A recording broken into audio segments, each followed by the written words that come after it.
Hello, I'm Isaac Hayes III, founder and CEO of Fanbase. Listen to what I'm about to tell you. The window to invest in Fanbase is closing. We've raised over $10.6 million of our $17 million goal. That means there's room for less than 6,370 people to invest in Fanbase for the average amount. The minimum to invest in Fanbase right now is $399. That makes you an owner in Fanbase today. Go to startengine.com/fanbase to invest. Why? Because current social apps have taken advantage of users for far too long, with content suppression, shadow banning, harmful racist content, and no real tools for monetization and equity. Fanbase has over 1.4 million users and counting, allowing anyone to reach all their following and monetize their content from day one. Social media is the new TV, and whoever owns the apps that distribute that content have the opportunity to own potential billion-dollar companies. While big platforms with uncertain futures are failing to serve their users, Fanbase is stepping up to fill the gap. Don't wait until it's too late.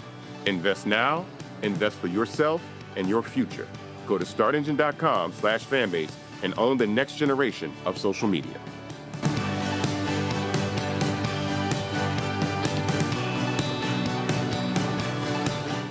Black Star Network is here. Oh, no punch! I'm real revolutionary right now.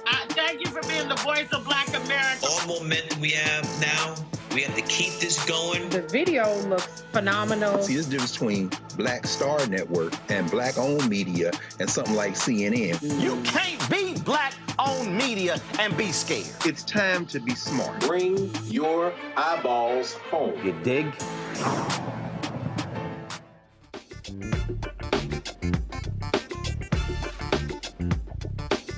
Hey folks, today is Tuesday, May 13th, 2025, coming up on Roland Martin Unfiltered, streaming live on the Black Star Network. Day 2 of the Sean Diddy Combs trial, and the star witness Cassie Ventura. Shocking, stunning testimony. Attorney Candace Kelley will have the full breakdown for us. Senator Chuck Schumer says, I ain't moving forward with any Department of Justice political appointees until we get answers on Donald Trump wanting to accept this $400 million plane from the Qatar government. Also, John Boyd of the National Black Farm Association is hot as hell with Trump importing these white Afrikaners from South Africa, claiming they're facing discrimination. They want them to, guess what, do farming work. That and more. It's time to bring the funk on Roland Martin Unfiltered, the Black Star Network. Let's go. He's got it. Whatever the miss, he's on it. Whatever it is, he's got the scoop, the fact, the find. And when it breaks, he's right on time and it's rolling. Best believe he's knowing. Putting it down from sports to news to politics. With entertainment just for kicks, he's rolling. It's on go, roll, y'all. It's Roland Martin, rolling with Roland now. He's funk, he's fresh, he's real, the best, you know he's Roland Martin now.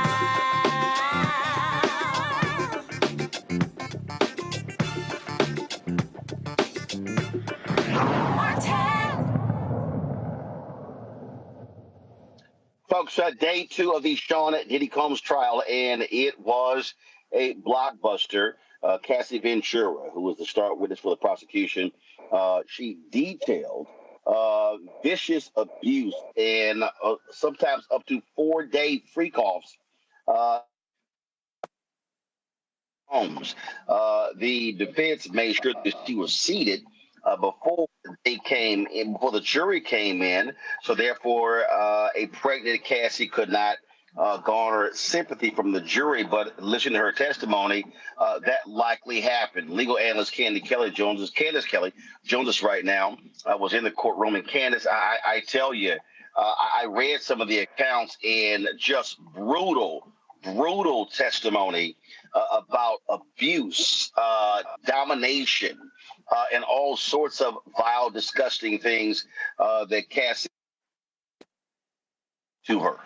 Yeah, you're going in and out a little bit, but yes, Roland, this was something that she described as what would be a drug-fueled marathon. Just as you said, up to several days of taking cocaine or Molly or marijuana, ecstasy, and being directed by Sean Combs specifically to do exactly what he wanted to do in these videos. She described even sometimes that he would be on FaceTime looking at the videos, and doing things that he requested. So this was something that was very, very detailed after the prosecution laid down the foundation as to how they met when she was 19 years old and signed a 10-record deal, of which only one of those records actually came out. And she also said she had hundreds of songs, but nothing became of it.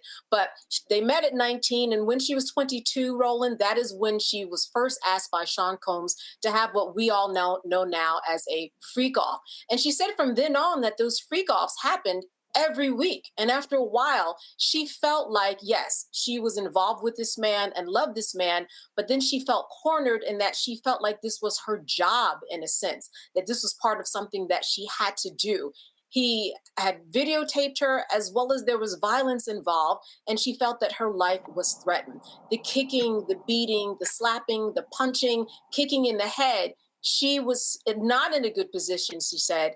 to get out of this relationship. Now, there was a question as to whether or not, did you enjoy these videos? I mean, certainly there were some times where it looked like she did, but that's something that the jury is going to have to consider through all of this. But certainly a heightened day, as you said, the defense did not want any sympathies to be given to her if she came in walking as a pregnant woman, but that's who she is. She had her hands on her belly the whole time. There's no way that you couldn't know that someone in their third trimester was pregnant, was not pregnant. So that's how it went today. So a lot for the jury to consider.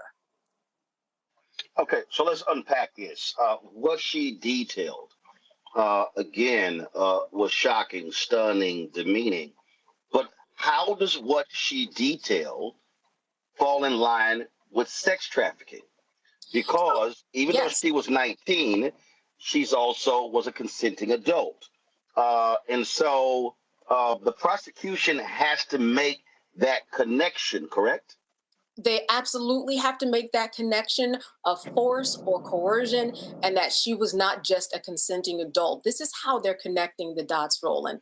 If it wasn't for that video, then probably we wouldn't be in court now. Let's start right there. In this video, so far we have heard from the security guard that night from the hotel, heard from him yesterday.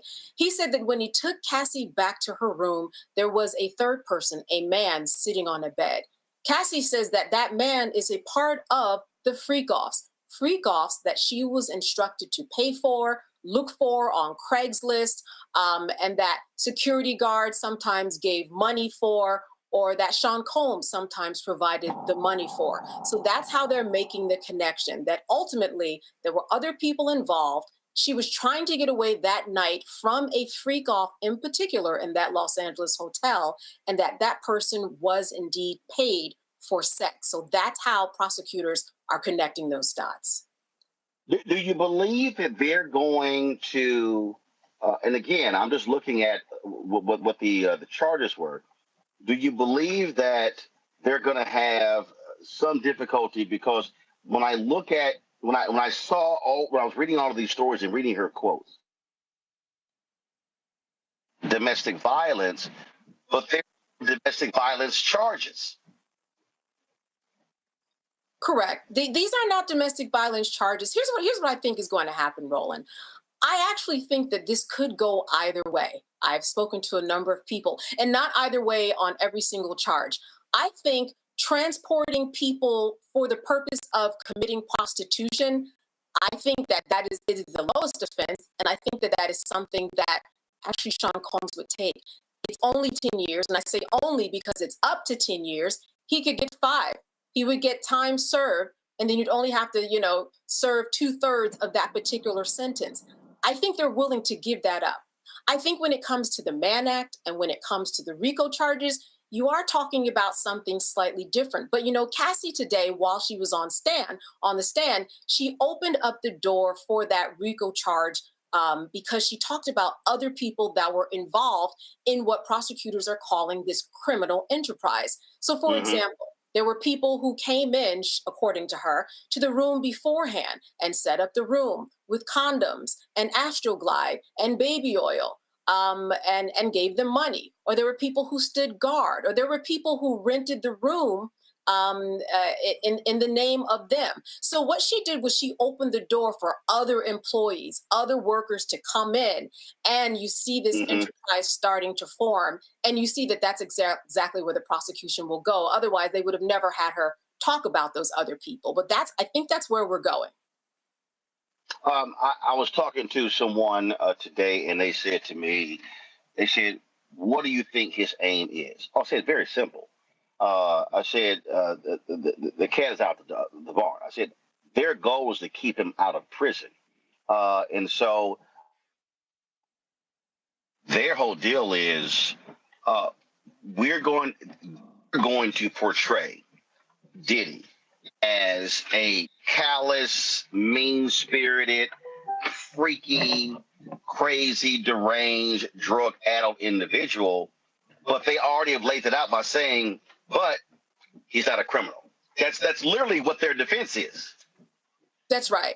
That is literally what their defense is. And that's why, depending upon who was on that jury, you've got 8 men and 4 women. You've got 5 of them that are African American. You've got 1 Asian that's on there, a couple of Latinos. It depends upon what they think about this information. And while we know that we have an impaneled, impartial jurors, we know that somebody has an idea in their head as to what they believe real coercion actually looks like. And why did she stay in this relationship for 10 years? Now, this is where the experts come in. This is where you get a therapist or a psychologist to come in and contextualize why someone does stay in a situation like this. And this is what happens in a lot of cases that have to do with sex trafficking, child pornography, and abuse and abusive relationships. Why do the women stay?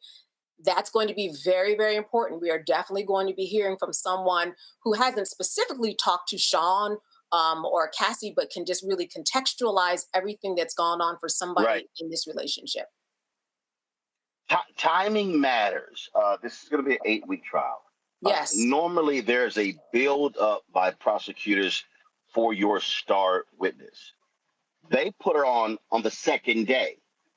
Why do you think that was the strategy? So I think for 2 reasons. One, because she is pregnant. She is in her 3rd trimester. She could have her baby early. And then at that point, things would be delayed to not a point of no return, but certainly prosecutors don't want that. Number 2, they did give a little bit of a buildup with the security guard and 1 escort from yesterday so that people could at least be introduced to the recording before she got on. But I think it's mainly because she's about to have a baby. Got it.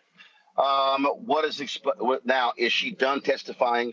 Did she complete testimony today, or are they bringing her back tomorrow? So they'll probably bring her back tomorrow. They will probably bring her back Thursday and possibly even Friday. So we're not even done with the direct.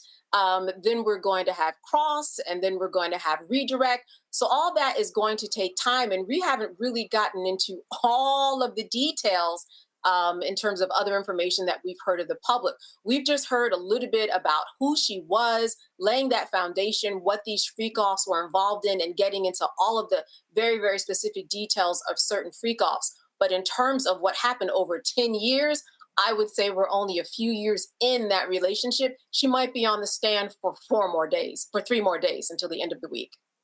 All right, then, Candace Kelley, we certainly appreciate it. Thanks a lot. All right. All right, folks, got to go to a break. We come. He is in Saudi Arabia hitting 3 Gulf states.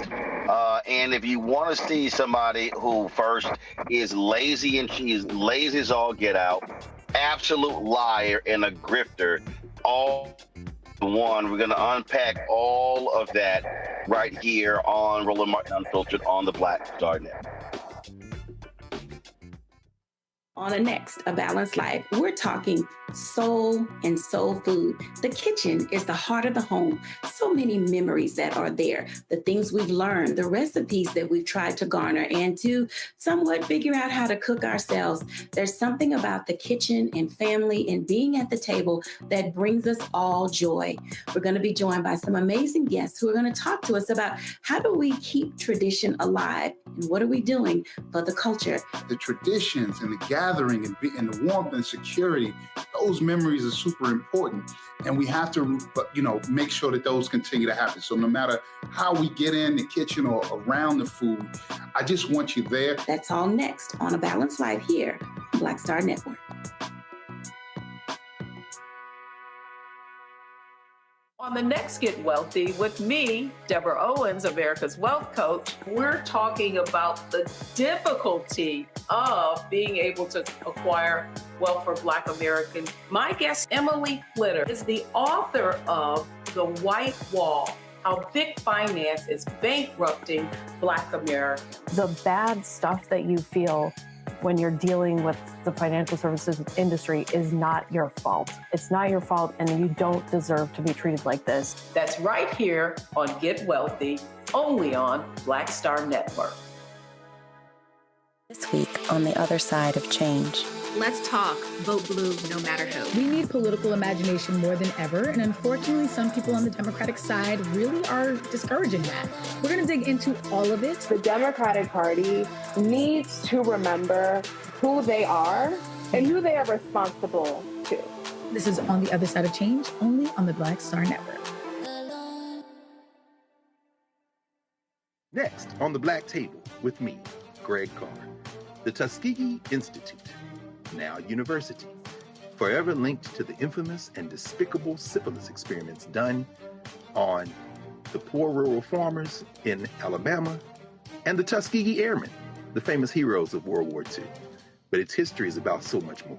In his new book, The Tuskegee Student Uprising, author Brian Jones reveals a largely untold history, rich in radical activism and reform. Suddenly the students are meeting these folks whose lifestyle is very different from theirs, very rural, but they're seeing them lose family members. People in their family disappear. How Tuskegee became an epicenter for Black power.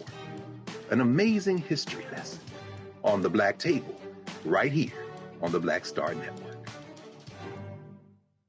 We begin tonight with the people who are really running the country right now. Now, Trump is often wrong and misleading about a lot of things, but especially about history. Donald Trump falling in line with President Elon Musk. In the wake of the unsettling news that MSNBC has canceled Joy Ann Reid's primetime show, The Readout, Roland Martin and the Black Star Network would like to extend an invitation to all of the fans of Joy Ann Reid's MSNBC show to join us every night to watch Roland Martin Unfiltered, streaming on the Black Star Network for news, discussion of the issues that matter to you, and the latest updates on the twice impeached, criminally convicted felon-in-chief Donald Trump and his unprecedented assault on democracy, as well as co-president Elon Musk's takeover of the federal government. The Black Star Network stands with Joy Ann Reid and all folks who understand the power of Black voices in media. We must come together and never forget that information is power.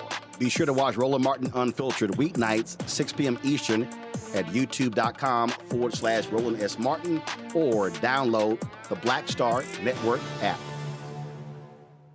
Now streaming on the Black Star Network. In France, me and Tony, and accidentally went to the Louvre, right? But I had never been, and I saw a side door. And we got off the little bus. I said, come on, Tony, let's go to the Louvre. I mean, I'm just like, let's go to the Louvre, right? We're here. This Black girl is at the door with this white guy, Black African girl. And she says, oh my gosh, Vanessa Bell Calloway. And I'm like this, you know me? And come to find out we were at the wrong door. But she said, I'm gonna let you just go in here. But I was in Paris, France. And that shocked me. She knew my name, she knew me. She knew my movie. You know, so it's like, you just gotta, they say, build and they will come. Put it out there, people will find it, they will come.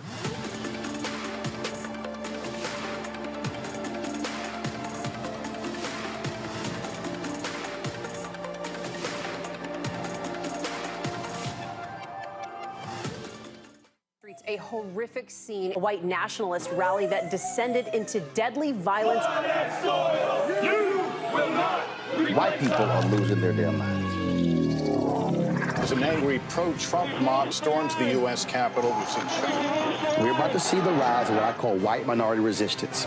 We have seen white folks in this country who simply cannot tolerate Black folks voting. I think what we're seeing is the inevitable result of violent denial. This is part of American history. Every time that people of color have made progress, whether real or symbolic, there has been what Carol Anderson at Emory University calls white rage as a backlash. This is the rise of the Proud Boys and the Boogaloo Boys. America, there's going to be more of this. There's all the Proud Boys, Dave. This country is getting increasingly racist in its behaviors and its attitudes because of the fear of white people. The fear that they're taking our jobs, they're taking our resources, they're taking our women. This is white fear.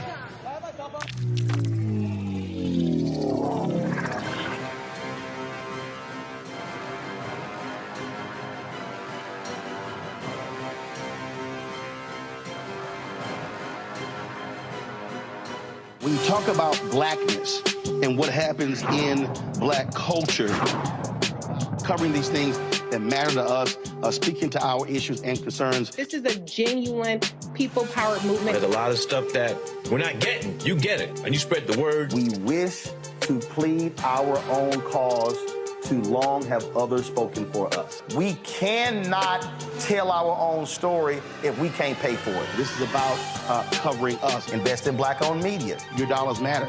We don't have to keep asking them to cover our stuff. So please support us in what we do, folks. We want to hit 2,000 people, $50 this month, raise $100,000. We're behind 100,000, so we want to hit that. Y'all money makes this possible. Checks and money orders go to P.O. Box 57196, Washington, D.C. 20037-0196. PayPal is R Martin Unfiltered.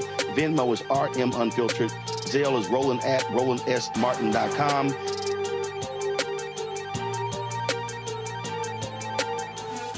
What's up, y'all? Look, Fanbase is more than a platform. It's a movement to empower creators, offering a unique opportunity for everyday people to invest in Black-owned tech, infrastructure, and help shape the future of social media. Investing in technology is essential for creating long-term wealth and influence in the digital age. The Black community must not only consume tech, we must own it. Discover how equity crowdfunding can serve as a powerful tool for funding Black businesses, allowing entrepreneurs to raise capital directly through their community through the Jobs Act.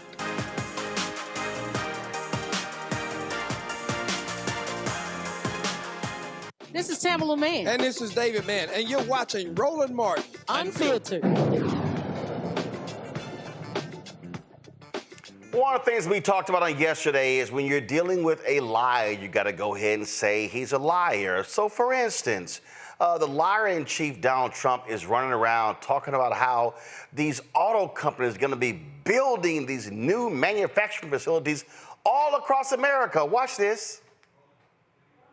Mr. President, are you open to negotiating your tariffs on cars, steel, and aluminum with China or any other country? Well, we're not even talking about that.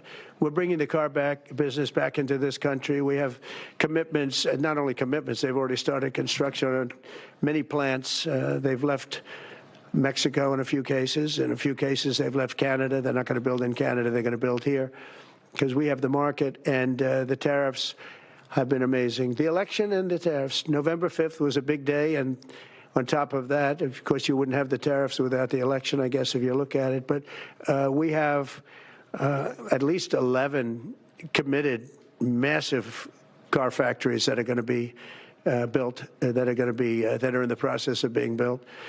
And some are going through, some have actually started. We also have renovations of existing factories where they weren't utilizing the full factory from years gone by, and now they're under full renovation. They'll be opening up full factories in a very short period of time.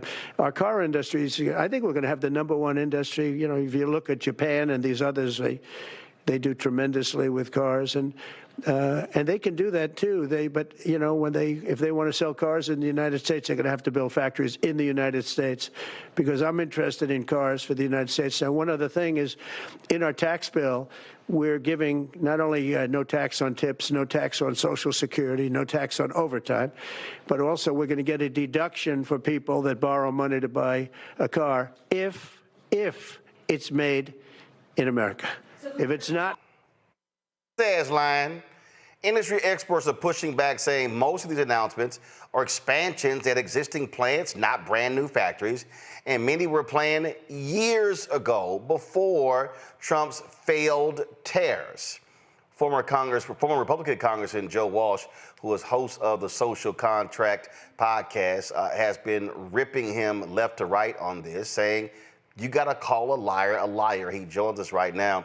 And Joe, I've been saying this for years. I go back to, I guess it was February 2017, and I was on ABC This Week, and all of these mainstream media people, they were just sitting here trying to come up with every other phrase, and I was like, he's lying.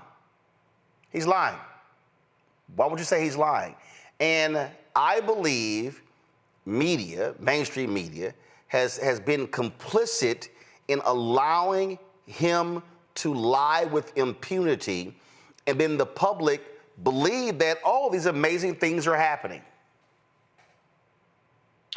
Roland, it's so good to be with you. You're spot on. And by the way, brother, I remember you back in the day saying that. Trump lies. He lied yesterday about those 11 massive car factories.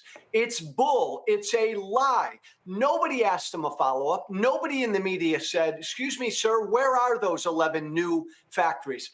Look, the media, you're right, is complicit.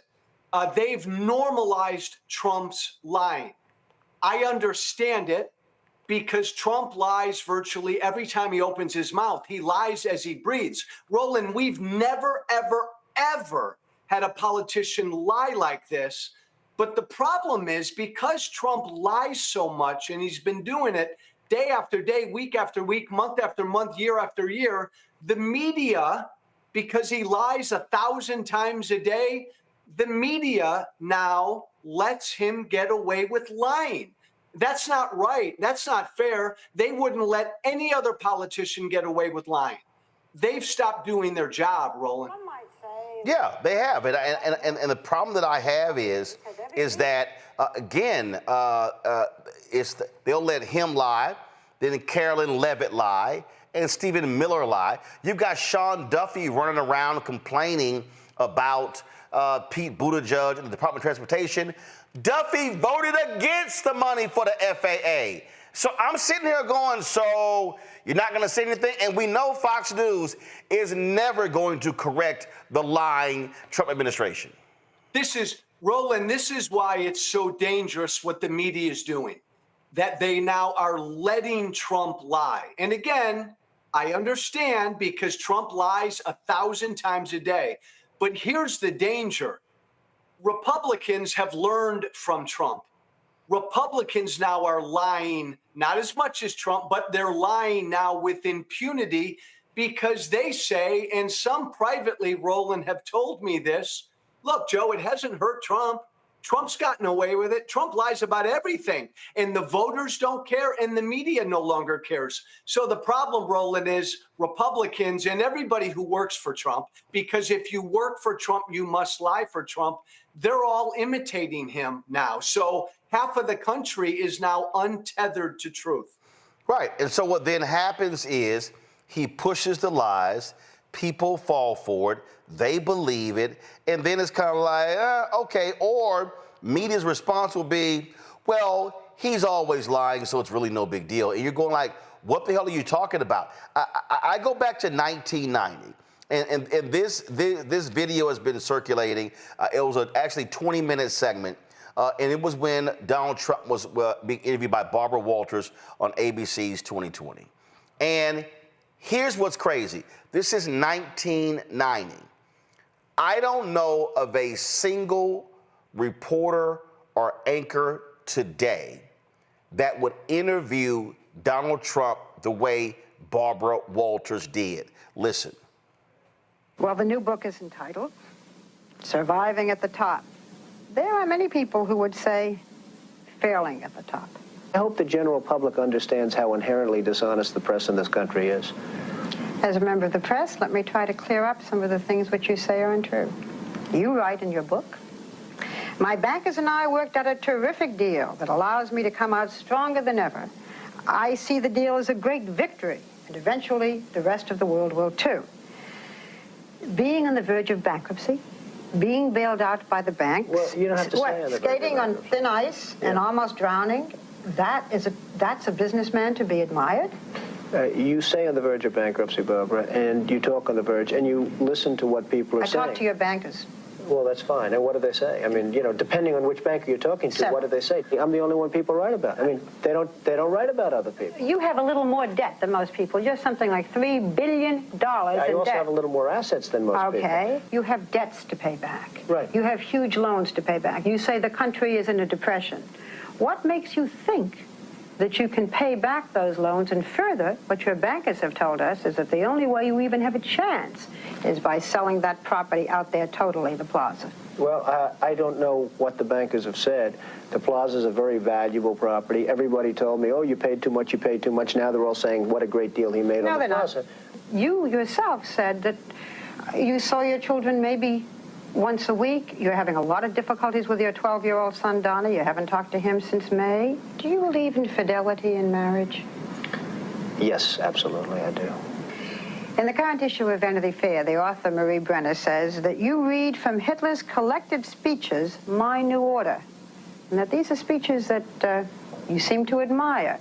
What's your reaction? Do you have this book? A friend of mine sent me a book, a man who I think is Jewish, although I don't know. That was just, I mean, again, nailing lie after lie, and that's how you have to deal with it. Unfortunately, they don't want to do that. They frankly are entertained by his lies, and that's why he's back in the Oval Office. Roland, that's amazing. I am so glad you played that clip. That was 35 years ago. And in the past 35 years, I've never heard anybody in the media interview Donald Trump like that. And again, yesterday, Roland, there he is up in front of the world. 11 new auto plants being built right now.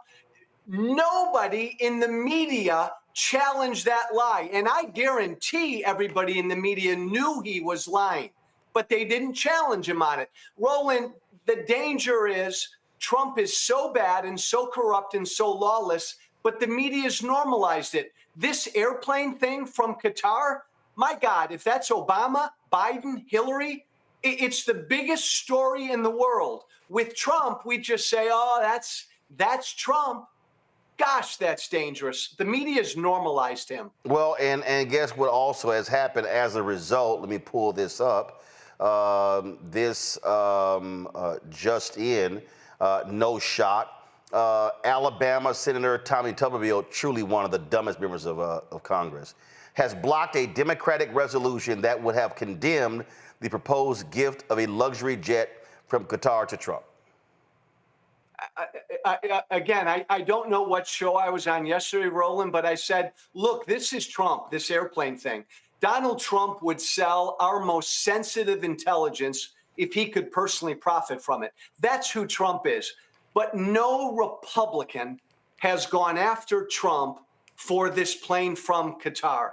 It just saddens me, Roland, because my former party is a cult, but they've learned from him. And as you mentioned, they are all imitating him when it comes to lying. The media's let this happen.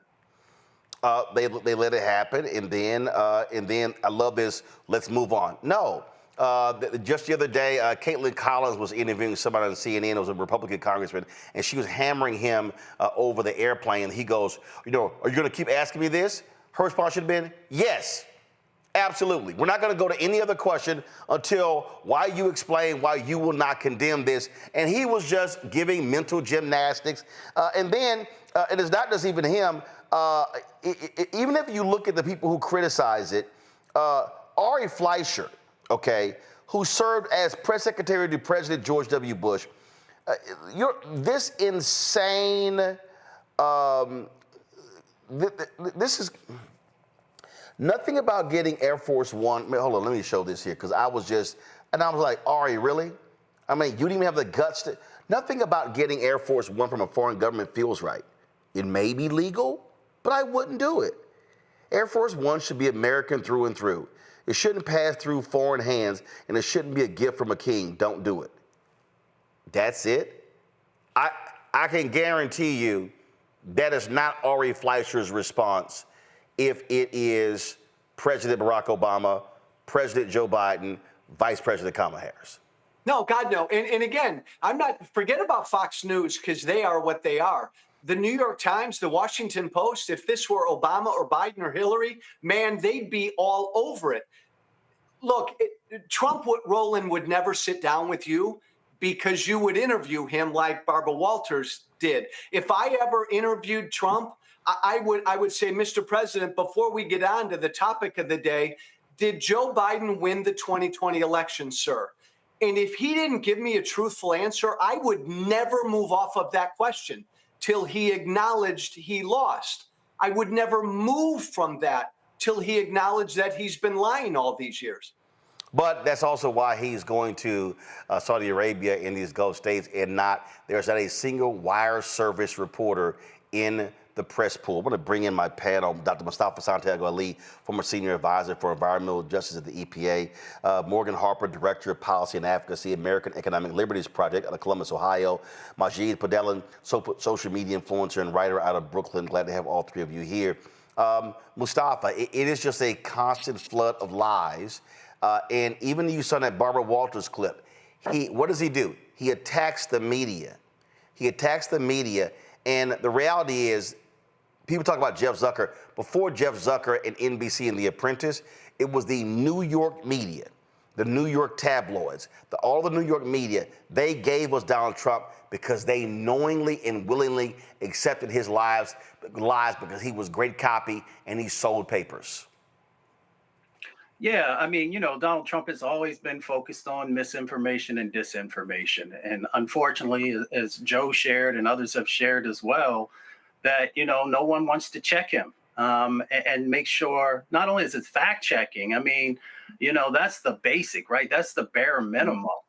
When you know he's lying and you still allow him to get away with it. Nobody said, you know, the Nissan made an announcement earlier that they're going to lose 11,000 jobs and that, you know, they're going to close, I think it's 6 or 7 plants. Nobody asked about when these plants close also, you know, about all the folks who are the manufacturers of the parts. We know over in West Tennessee, over in Maury County, and I'm trying to remember the other county.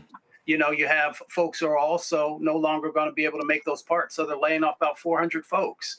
So it really comes down to holding him accountable. He holds the highest land in the office. That means that truth has to be a premium. Folks can't trust you if they know every time you open your mouth that you're not sharing something with them that is going to be truthful. But again, it comes to the integrity of reporting. You know, you say you want to be a journalist. If you want to be a journalist, there has to be integrity as a part of that process. But unfortunately, we find ourselves in a moment where everybody seems to be afraid to do the right thing. The thing that you would teach your children to do if they were on the nursery school or elementary school playground, you would tell them, don't tell a lie. You have to tell the truth. But unfortunately, that no longer seems to be a part of some of the culture in America. That is the culture, and I think like right now, it's crazy to me, Joe, that all of this attention right now is on this new Jake Tapper and this other reporter, I think Alex Thompson, something like that, their book on Joe Biden and his health condition. I'm sorry, that ain't the story of the day. The story of the day, which will definitely go on, I want Morgan to speak on this here. The story of the day is tariffs failed. He completely destroyed the economy and got run out of town because of it. And Wall Street fought back. The $400 million jet, all the deals that he's cutting, the deals his family's cutting, the Medicaid cuts. I'm not wasting any damn time. Joe Biden didn't run 2024, okay? He dropped out. I'm not wasting breath going back and forth over that nonsense. I'm covering the corruption in front of us right now. Roland, amen. But there's another great issue, right? There was plenty of talk about Biden's cognitive decline. No, I haven't heard anybody in the media begin to talk about Trump's cognitive decline. Such as in Saudi Arabia. Guys, play the clip. Remember all the videos? Joe Biden walked the wrong way. Well, here's a video of Donald Trump in Saudi Arabia. First of all, here's one of him sleeping. So here he is, rolling. He's literally sitting there, closing his eyes, sleeping during the program. Then let's roll the next video. He's now supposed to sign something, and he's going the wrong direction. And so he guys, just no, not that one. Go to the one where he gets up, and they got to steer. Thank you. All right, so here he is going in the wrong direction. They're like, hey, no, you gotta go around. Oh, now where all of the media out going on? Oh my God, look at him. What the hell's going on? He went the wrong direction. He makes 20 to 30 verbal mistakes every day. Nobody talks about his cognitive decline. Look, I think Trump is an idiot. But his strategy has always been every day to throw 1,000 pieces of dog crap against the wall and lie 1,000 times a day so that we all become numb to it. Well, the media should never become numb to this. Morgan?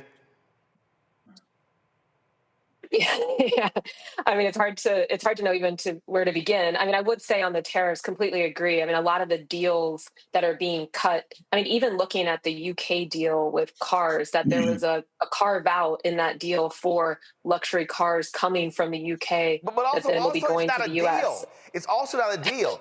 It's the framework to keep talking. It's not an actual deal. Right. It's not final in any way. It's just the proposed terms that could eventually become some kind of final agreement. Very true. But even in those terms, if that's where we're starting, that we're going to have a carve out for luxury cars coming from the UK, and I think we were hearing from US based auto firms are like, okay, but then what about us, right? What's going on there? So yeah, I mean, I completely agree that there seems to be a lack of either willingness or substantive understanding of the issues to be able to engage with him. I mean, in that Barbara Walters clip, she had clearly done her homework for a lot of time to be able to prepare to spar in that way and have the facts to challenge some of these things. Also completely agree, when we're talking about Sean Duffy and some of the reality around his prior positions on how to manage the air traffic control system and how he's contradicting himself now or straight up lying about what happened in the Biden administration or didn't. I guess my question for Joe is, the politicians are where they're at. It doesn't appear that they're really responding to where the public is. In terms of the voters and the Republican voter base, do you think that there's going to be some shifts in it? And where is that information coming for them coming to them from, if a lot of the mainstream media sources are, like we're talking about, not really prepared to really expose some of these contradictions? That's a great question. And here's the thing. I talk to his base every day, and they accept and embrace all of Trump's lies, right? Like the Haitian migrants were eating cats and dogs, and I won the election. They accept all of those lies. Trump's going to try to lie about the economy. You mentioned tariffs. Trump will try to lie about the economy, but even his base lives the economy. So when Trump tells them their 401k is up, when it's down 50%, his base isn't going to believe that lie. When Trump tells them they're doing great economically and they lost their job 6 months from now. So his base isn't going to accept Trump's lies on the economy because they're going to feel those lies. I don't think his base will even begin to move until or unless they feel real economic pain. Oh, absolutely. I've said that consistently on this show, that they have to absolutely feel it.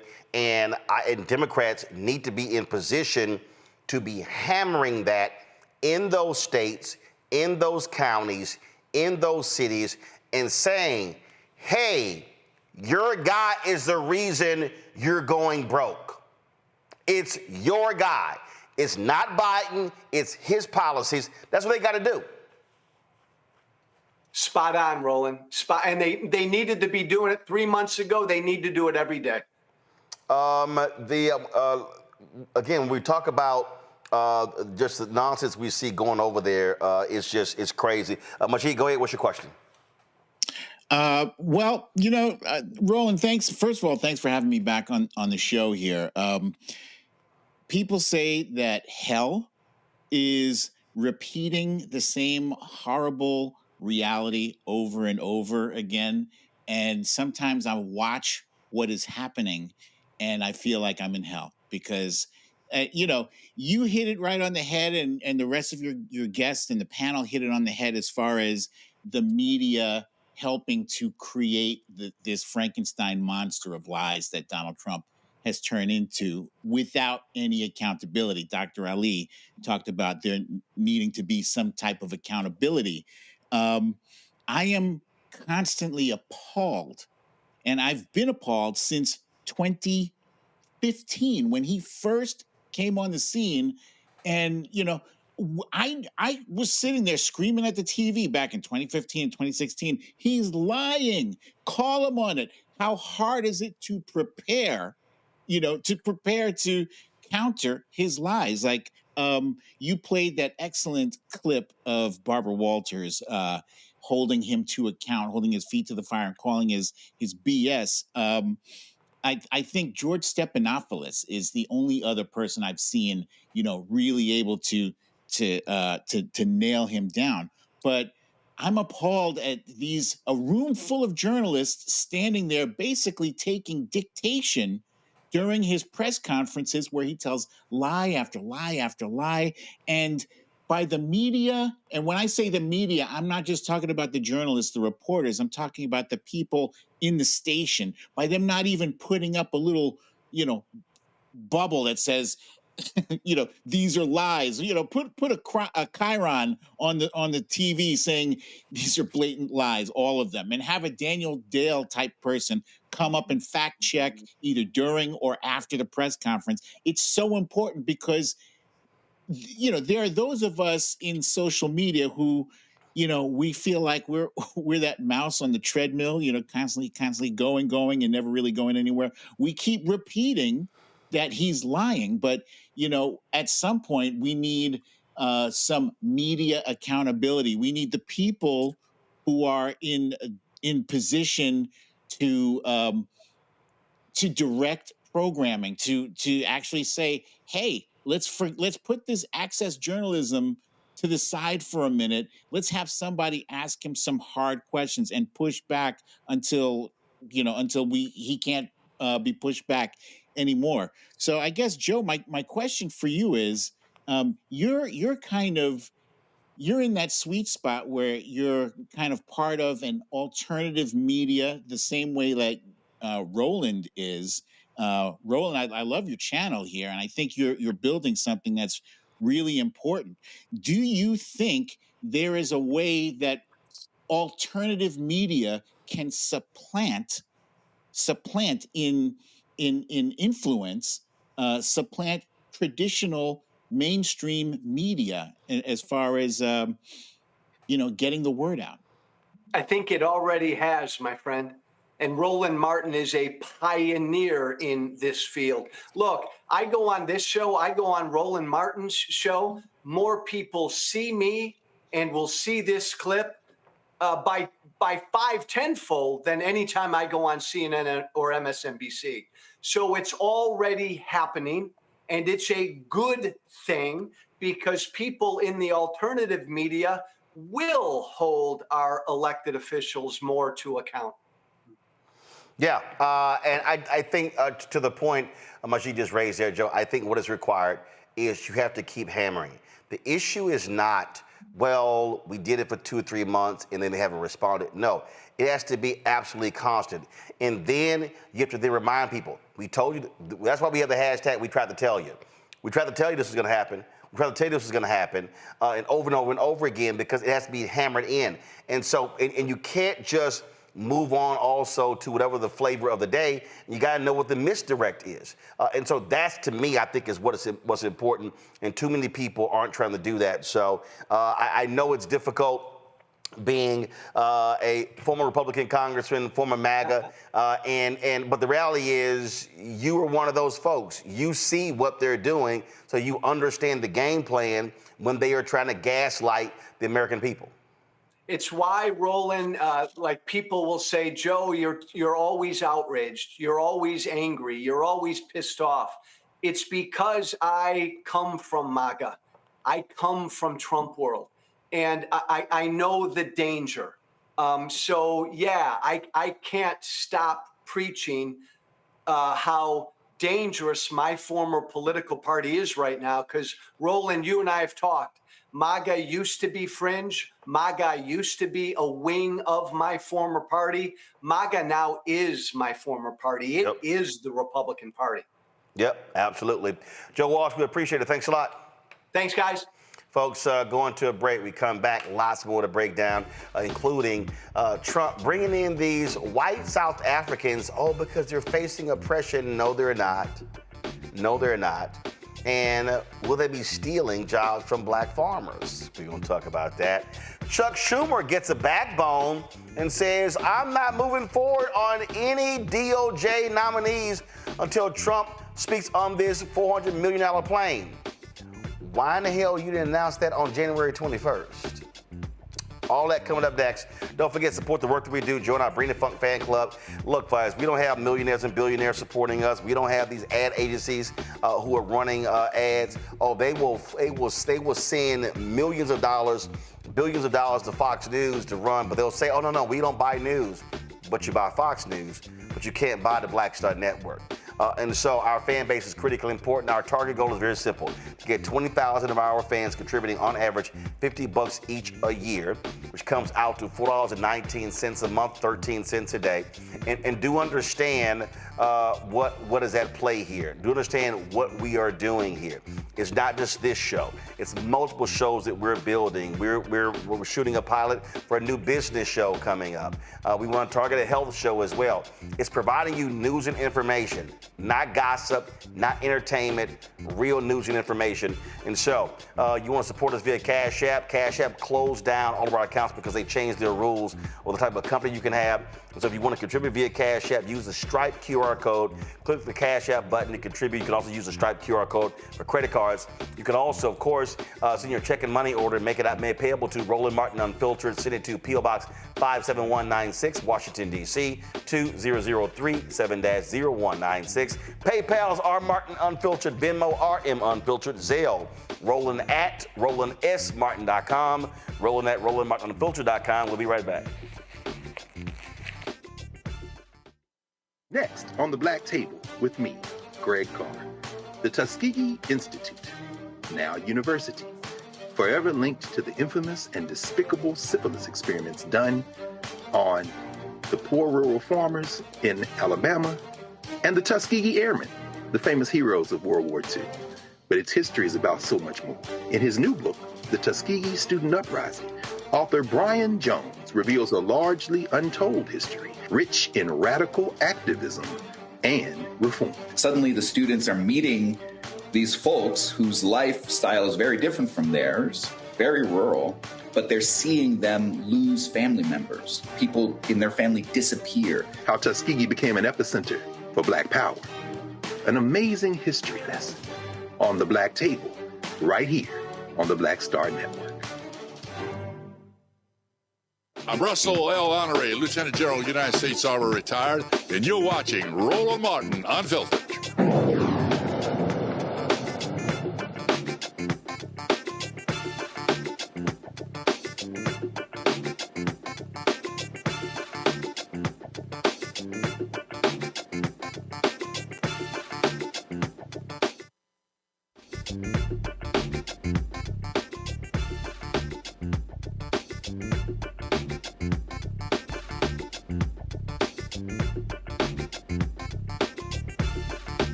I told y'all Donald Trump only wants white immigrants.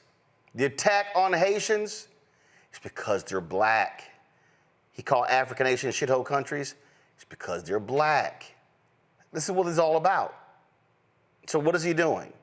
Literally, yesterday, on a State Department plane, they flew in families, white Afrikaners, so-called, oh my goodness, Trump saying they're facing persecution. You got Carolyn Levitt.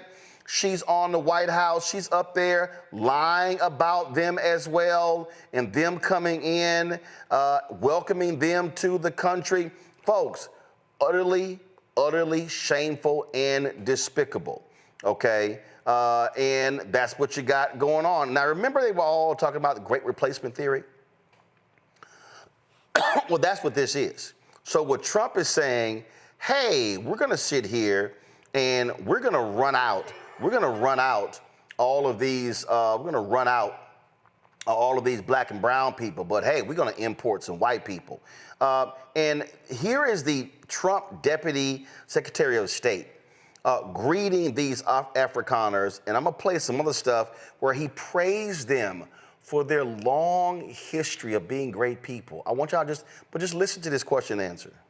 Thank you very much. I just wanted to know, there were many, from the BBC, there are many people who fit the criteria of seeking help, who are fleeing persecution. Afghans, for example, and they live in a country run by the Taliban, but they're being denied refugee status. So I'm wondering, why has such an exception been made for the Afrikaners, especially when the South African government says they're not in danger? And are you going to open up the refugee settlement program for others? Thank you for that question. I think you may recall that on the president's first day in office, on January 20th of this year, he issued an executive order that paused U.S. refugee programs that had been going at record levels under the prior administration and had brought in people that we were not sure had been carefully vetted for national security issues, and put a pause on the refugee admission program in general. That pause, of course, was subject from the very beginning to exceptions where it was determined that this would be in the interest of the United States. Some of the criteria are making sure that refugees did not pose any challenge to our national security and that they could be assimilated easily into our country. So the president on February 7th issued an executive order about the egregious conditions in South Africa, and all of these folks who have just come in today have been carefully vetted pursuant to our refugee standards, and whether or not the broader refugee programs for other people around the world will be lifted is still an ongoing consideration. But again, the president has recognized the dire situation of this particular group of people, and again, they went through the Basically, what he's saying is they're white. Now, the South African president, he's pushing back hard on this nonsense, granting refugee status to 59 white Afrikaners. Cyril Ramaphosa calls the move, quote, deeply concerning, and insists these individuals do not meet the internationally recognized definition of refugees. Despite the U.S. welcoming them, he says most Afrikaners are not seeking to leave, that those who do are often wealthier and more secure than many black South Africans who are forced to live under hardship during apartheid. Now, also, I want y'all to keep in mind these these Afrikaners, they only represent 7% of the country. 7% of the 63 million people. Oh, but they own more than 70% of the land. Now, what's interesting is I saw this tweet from the white supremacist Charlie Kirk, and y'all gonna really love this here. Because he was touting them coming in. Now, mind you, so let me find the tweet because y'all going to get a kick out of this because it sets up my next guest because I need y'all to understand. Now, here's what. He was talking about, oh my goodness, how great these people can be, and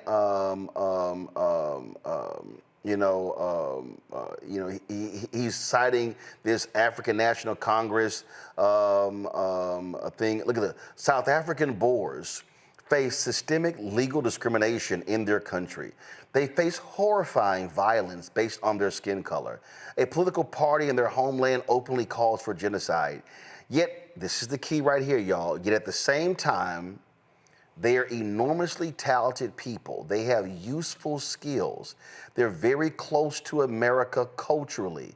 America can integrate them with minimal difficulty, and they will immediately start adding to America's wealth rather than subtracting. They are, without exaggeration, ideal immigrants for this country. John Boyd is president of the National Black Farmers Association. And John, this is what this is about. What they're saying is, wait a minute, these white folks, they could come in and start farming. Yes, and Roland, thank you for staying on this real sore topic for me.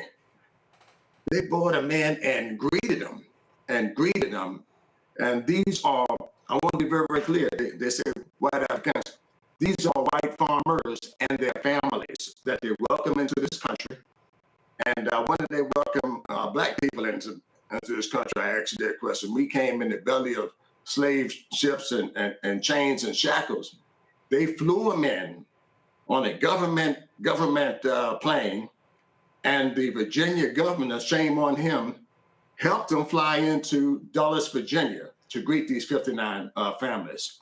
And they're going to provide a resettlement for these people. I want to be very, very clear. Blacks we never got our 1.5 million acres out of federal inventory that came from black farmers in this country. And they're bringing them into this country, going to provide them with a pathway to citizenship. They're going to give them the tools and all this stuff necessary to make it in the United States, things that they've never done. They never provided a homestead rolling in this country for black people, but they're going to do it for white South African farmers based on race. The whole thing this president campaigned on when he said he wanted to do away with DEI because it was race-based and all of this stuff. They want to do away with programs to help blacks in this country, but you want to bring white farmers in, provide them with a pathway to citizenship. But also housing, food, diapers, like all of this stuff. And I'm sorry, roll the video, y'all, roll the video. It doesn't look like these people are lacking. I mean, they're coming off the planes with headphones and suitcases. These folks, these ain't no true refugees. And Roland, they came from farms probably, and some of these farms are better shape than the many black farmers here in this country where they came from. They own 75% of the land in South Africa. So here the president talking about they face reverse discrimination, and it was genocide. All these words that they use, things that they never defined in this country for black people, and certainly slavery fits that sharecropping and Jim Crow. All of these things fit that definition in this country, but they never said anything about helping black farmers or helping us get our land out of federal inventory. These are things that need to be raised while they're bringing these white farmers in with no pushback. I didn't see anybody pushing back there at that press conference, asking the real hard questions about black farmers in this country. They face discrimination, people. It's historic, decade-long discrimination. I've been spat on, Roland, and by my own government here. I've been called a nigger and 2 or 3 times by my own federal government right here in the United States. I had my land, my farm put in federal inventory right here in my country. And when I watched them bring white farmers in, solely by race, and going to give them a path to citizenship, where my forefathers had to fight even to vote in this country, man, it's hard to look at. Morgan, Sean Rowe, the presiding bishop of the Episcopal Church, sent this statement out. He said that virtually no new refugees have arrived. Hundreds of staff and resettlement agencies around the country have been laid off, and funding for resettling refugees who've already arrived has been uncertain. Then, just over 2 weeks ago, the federal government informed Episcopal Migration Ministries that under the terms of our federal grant, we are expected to resettle white Afrikaners from South Africa, whom the U.S. government has classified as refugees. In light of our church's steadfast commitment to racial justice and reconciliation, and our historic ties with the Anglican Church of Southern Africa, we are not able to take this step.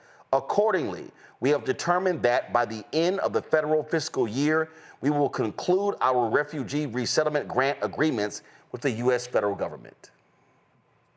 Morgan? Wow.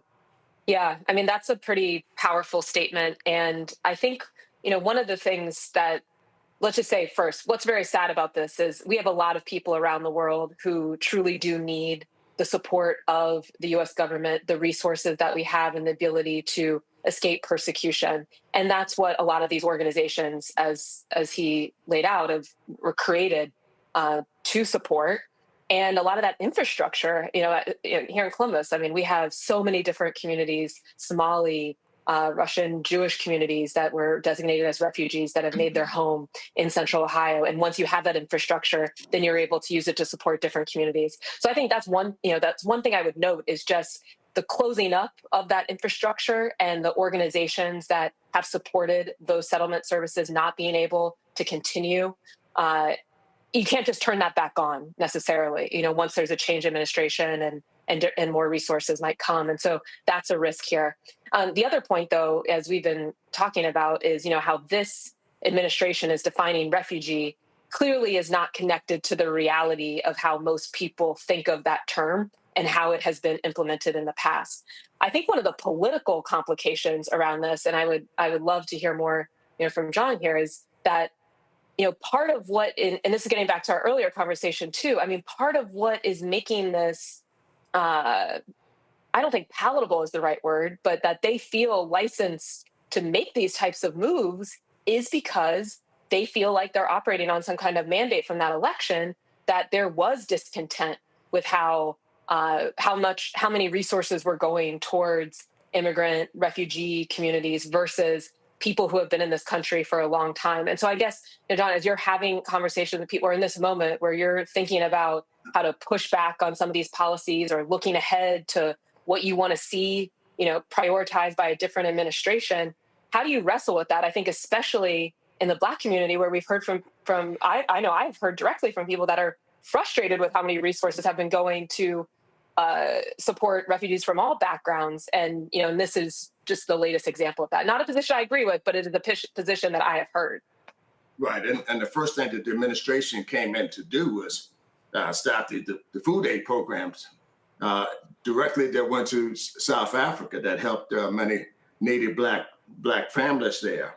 The second thing is I'm looking for an attorney or law firm that can file an injunction in federal court to stop this. I don't think they should be allowed to come to this country and get services and all of these things that are not allowed, and we haven't been able to get in this country as Black farmers. Mm-hmm. And the second thing is they say they want to do away with any type of help. We were told from Wells Fargo, Roland, that we can't even apply because we're trying to help Black farmers here. So they're shutting down all these programs in our country, but yet and still they're doing this solely based on race, white farmers. And I want to challenge that in federal court. So if anybody that's watching this show tonight that got the galls and guts enough to represent us in federal court, I want to hear from them. That's the first thing.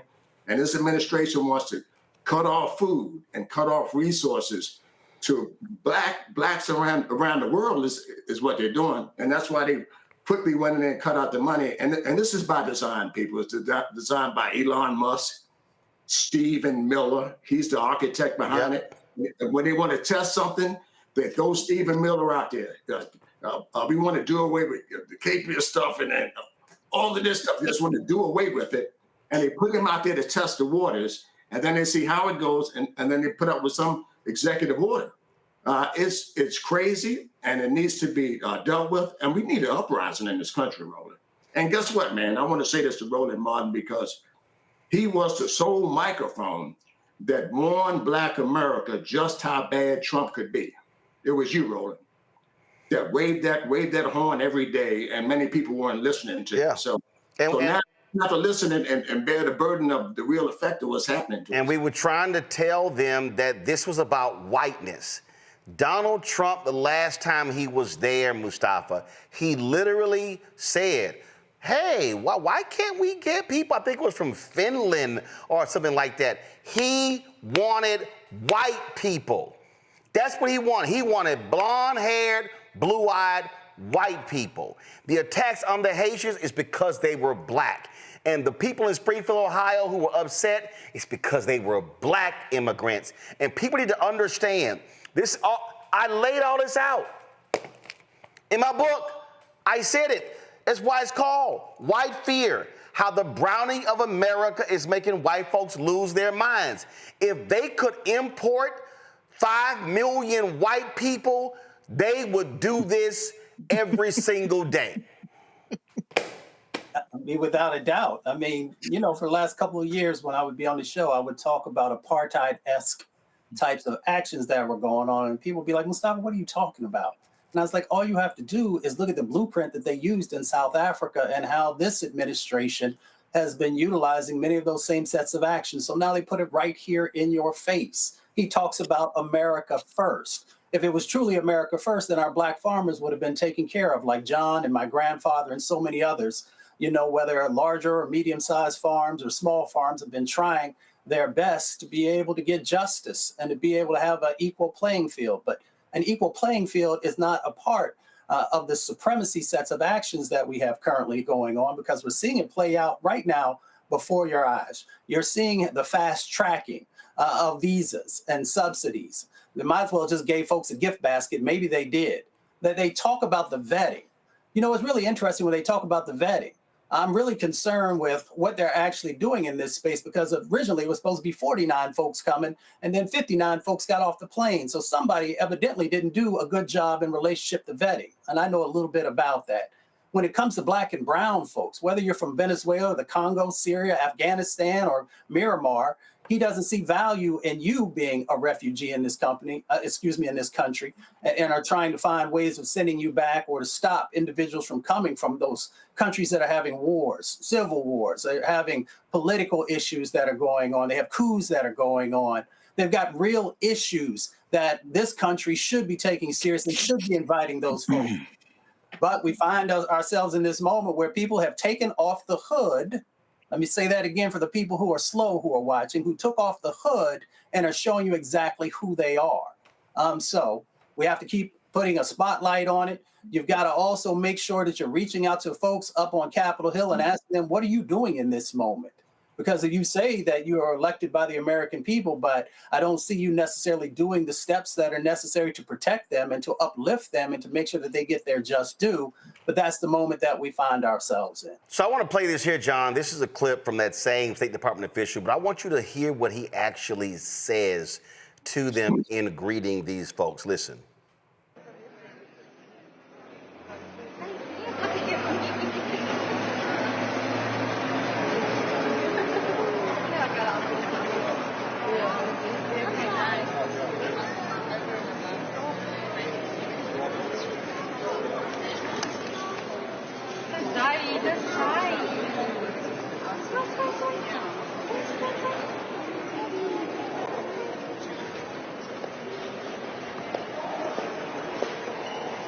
Welcome.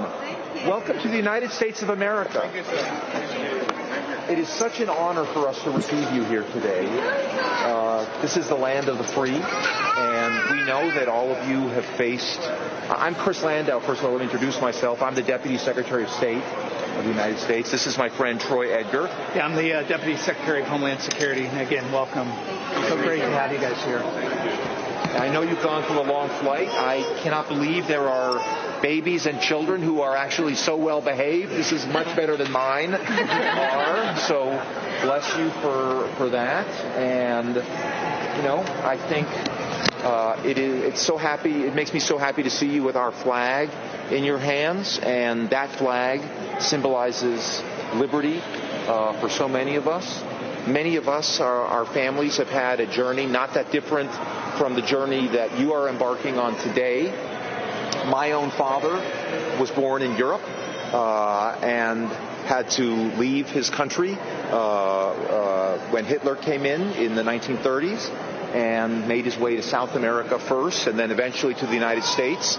So he is an immigrant who actually, you know, was able to benefit from the many blessings of this country. And one of the reasons that I really wanted to go and work for the government is because I wanted to give back to this country that really brought freedom to my family and allowed us to escape a very difficult situation in another country. So, you know, I know that this is going to be, you know, any adjustment in life, any change takes a while to get used to. But I want you all to know. What the hell? Roland, that's the time we're living in right there, where you roll out the carpet for white farmers that coming from South Africa. They had a big press conference and welcomed them to this country. and anybody of darker skin of immigrant in this country, they're chasing them out by the busload and the boatload here. That's the reality, and they keep saying it's not about race. I watched the president when they asked him about it, and he said, these just happen to be white farmers that they're bringing in to help. That's the whole initiative with this whole administration. They simply want to help white people in this country, and that's not the America that we're living in, man. You got people look like me, look like you. We got to live here too. That's the problem right there, Roland. You can't just come out here and say you're going to do that and don't expect to face some pushback. And it also should be a bell ringer for us as Black Americans, man. We got to reorganize. We got to come together. If you can't come together now in this country with all of this white bigotry and hatred towards Black people, man, there's something wrong with us. We need unity right now to band together, start buying food from each other, from Black farmers, start doing business with Blacks, because this administration clearly does not want us, and that's what they're showing us here. This is, Morgan, this is the clip here that John was referring to. Listen to the liar-in-chief, the idiot-in-chief, Donald Trump. Who claim discrimination in their home country are heading to the United States, where your administration is going to welcome them as refugees. Now, this comes as you've halted virtually all refugee admissions for people fleeing famine and war from countries like Sudan and the Democratic Republic of Congo. Why are you creating an expedited path into the country for Afrikaners but not others? Because they're being killed, and we don't want to see people be killed. Now, South Africa leadership is coming to see me, I understand, sometime next week. And, we're supposed to have I guess a G20 meeting there or something. But we're having a G20 meeting. I don't know how we can go unless that situation's taken care of. But it's a genocide that's taking place that you people don't want to write about. But it's a terrible thing that's taking place. And farmers are being killed. They happen to be white. But whether they're white or Black makes no difference to me. But white farmers are being brutally killed, and their land is being confiscated in South Africa. He's straight lying. There's no genocide. They're not being killed. He is a liar.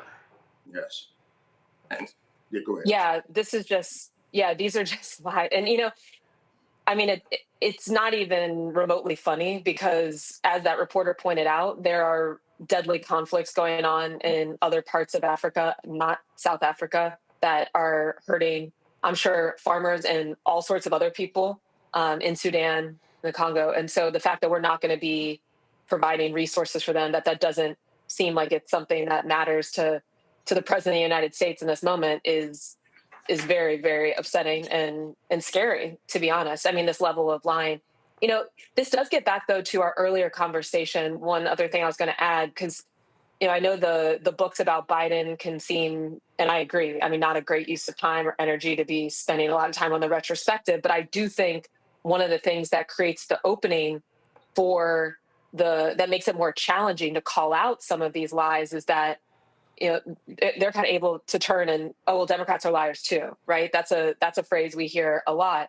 And to the extent that there were people that maybe knew things about whatever, Biden or not, I don't personally, it's not necessarily, and certainly isn't the big issue of the day, but just saying, like, in a world where most people aren't paying attention, where there's a lot of different information coming at people, these are the types of inconsistencies that I think do facilitate just the rapid fire of lies coming out of Trump, and then it not breaking through with the public. So even if we think that that's not a good use of time, I do think we have to be honest about the fact that Democrats have a trust problem with the general public, whether fair or not, and what are going to be the ways to restore that trust. But here's the deal, though, Majid, and this is the reality. Before Biden got elected, Trump was lying.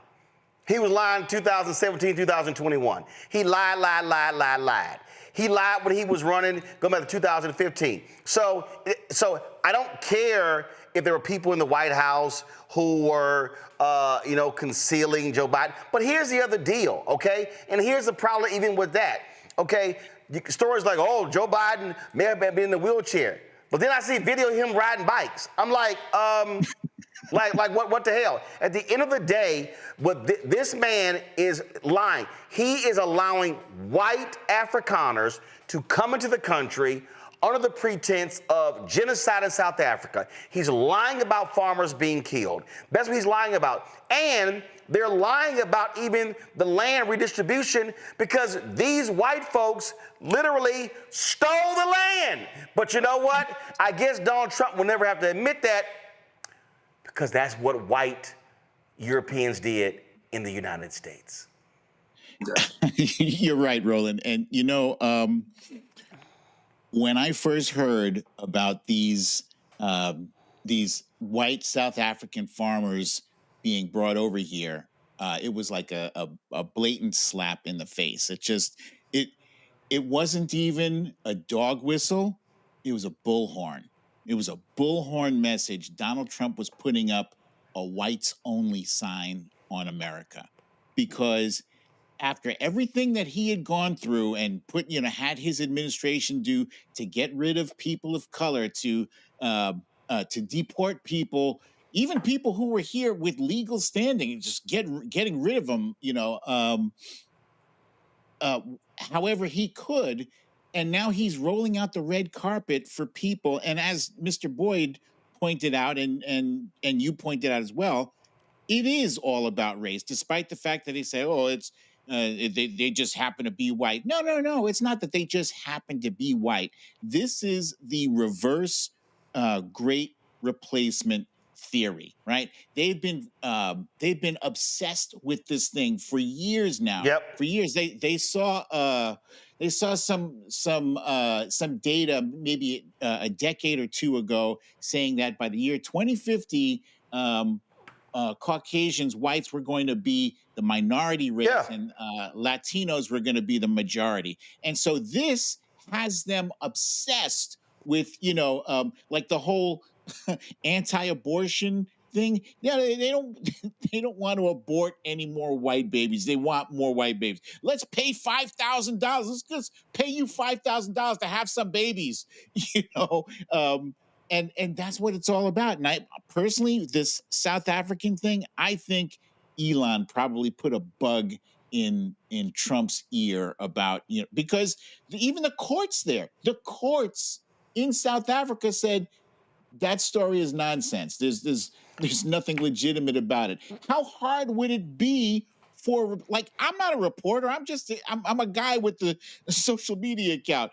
How hard would it be for a reporter, a journalist, when he said that thing about their being killed, just to open your mouth and say, but again, though, no, they're not. But again, though, it's the strategy. And see, and John, what I need black people to understand, what I need black people to really understand what's going on here is, and I have been saying this since the inauguration, Donald Trump, Stephen Miller, MAGA, this is about defunding black America. When you talk about the attack on the farmers, who was the person who sued the Biden administration when it came to their settlement with black and Hispanic farmers? It was Stephen Miller's legal group.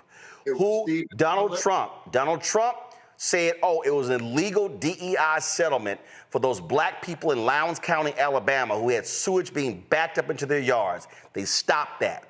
They stopped the settlement. They stopped the lawsuit against the petrochemical companies in Cancer Alley in Louisiana that was killing black people. They stopped the lawsuit against the HOA in Dallas that didn't want black people in it. They stopped the lawsuits, the HUD lawsuit. They stopped again, they are clearly targeting black people.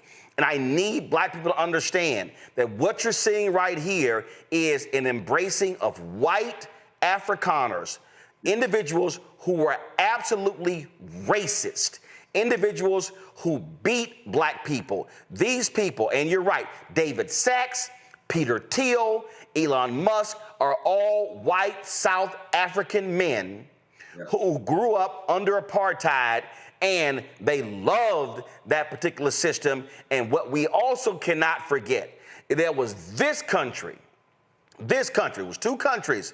Okay, Israel was selling them weapons, but this country the United States, stood steadfast with the white apartheid regime. It was Ronald Reagan who vetoed the sanctions bill, and he was overwritten by Congress because Republicans were even aghast at that. It was black people, the Polaroid revolutionary workers, who launched the divestment campaign because it was Polaroid that made the passbooks. It looked like passports that black people had to carry around to show their proof of citizenship. So I need black people today to not act like this is no big deal, that 59 white Afrikaners are being let in by Donald Trump. What we are seeing right now from this administration is an all-out assault on black people.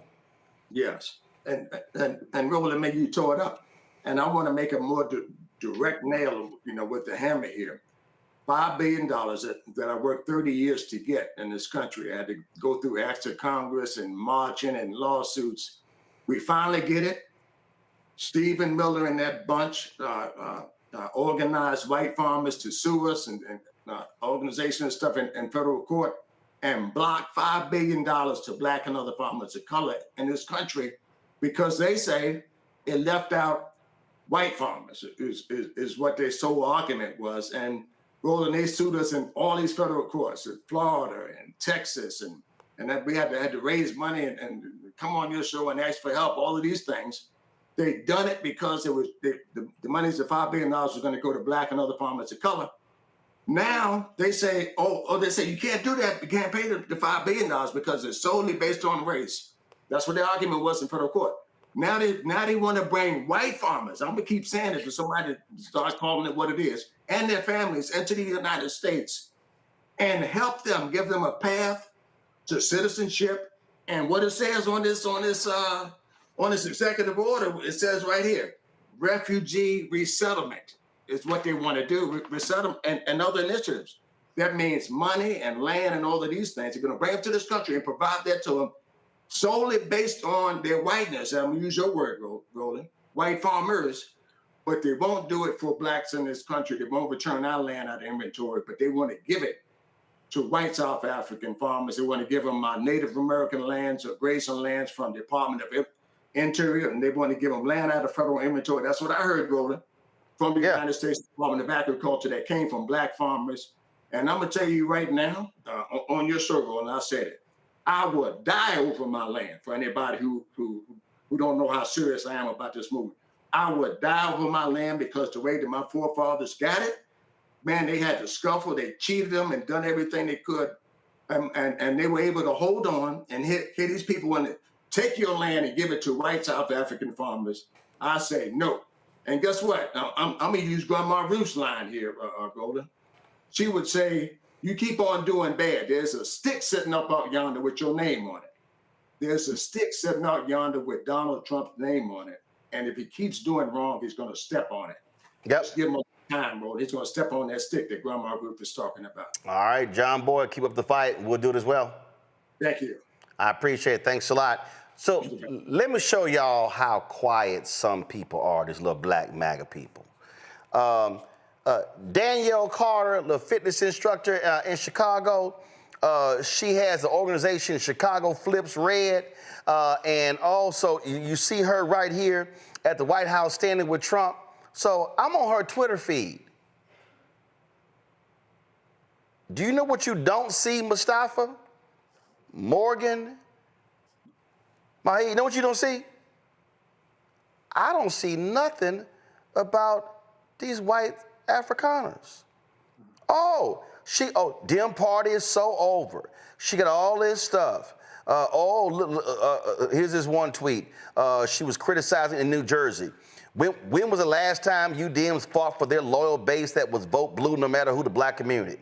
Okay, they on here calling Reverend Jesse Jackson Jr., Jesse Jackson Sr., a sellout. Look at this. Daniel C. confronts sellout Jesse Jackson for protecting illegals. That was 3 days ago. I don't see anywhere on here, Majid. I don't see anywhere. I don't see her calling out these white Afrikaners. Matter of fact, so let me go on over to that, let's see here. that little child who was cheesing at the White House, Sharice Lane. Let me see, pull her up. She was a FAMU graduate, and she was sitting here. Let's see here. Sharice Lane, and I'm gone. No, so let's see here. She look at here. She got her little American flag, Jamaican flag up. So let's look at Sharice's page. Let's see. Okay, let's see here. Okay, I don't see nothing about the South Africans. I'm looking. Wow.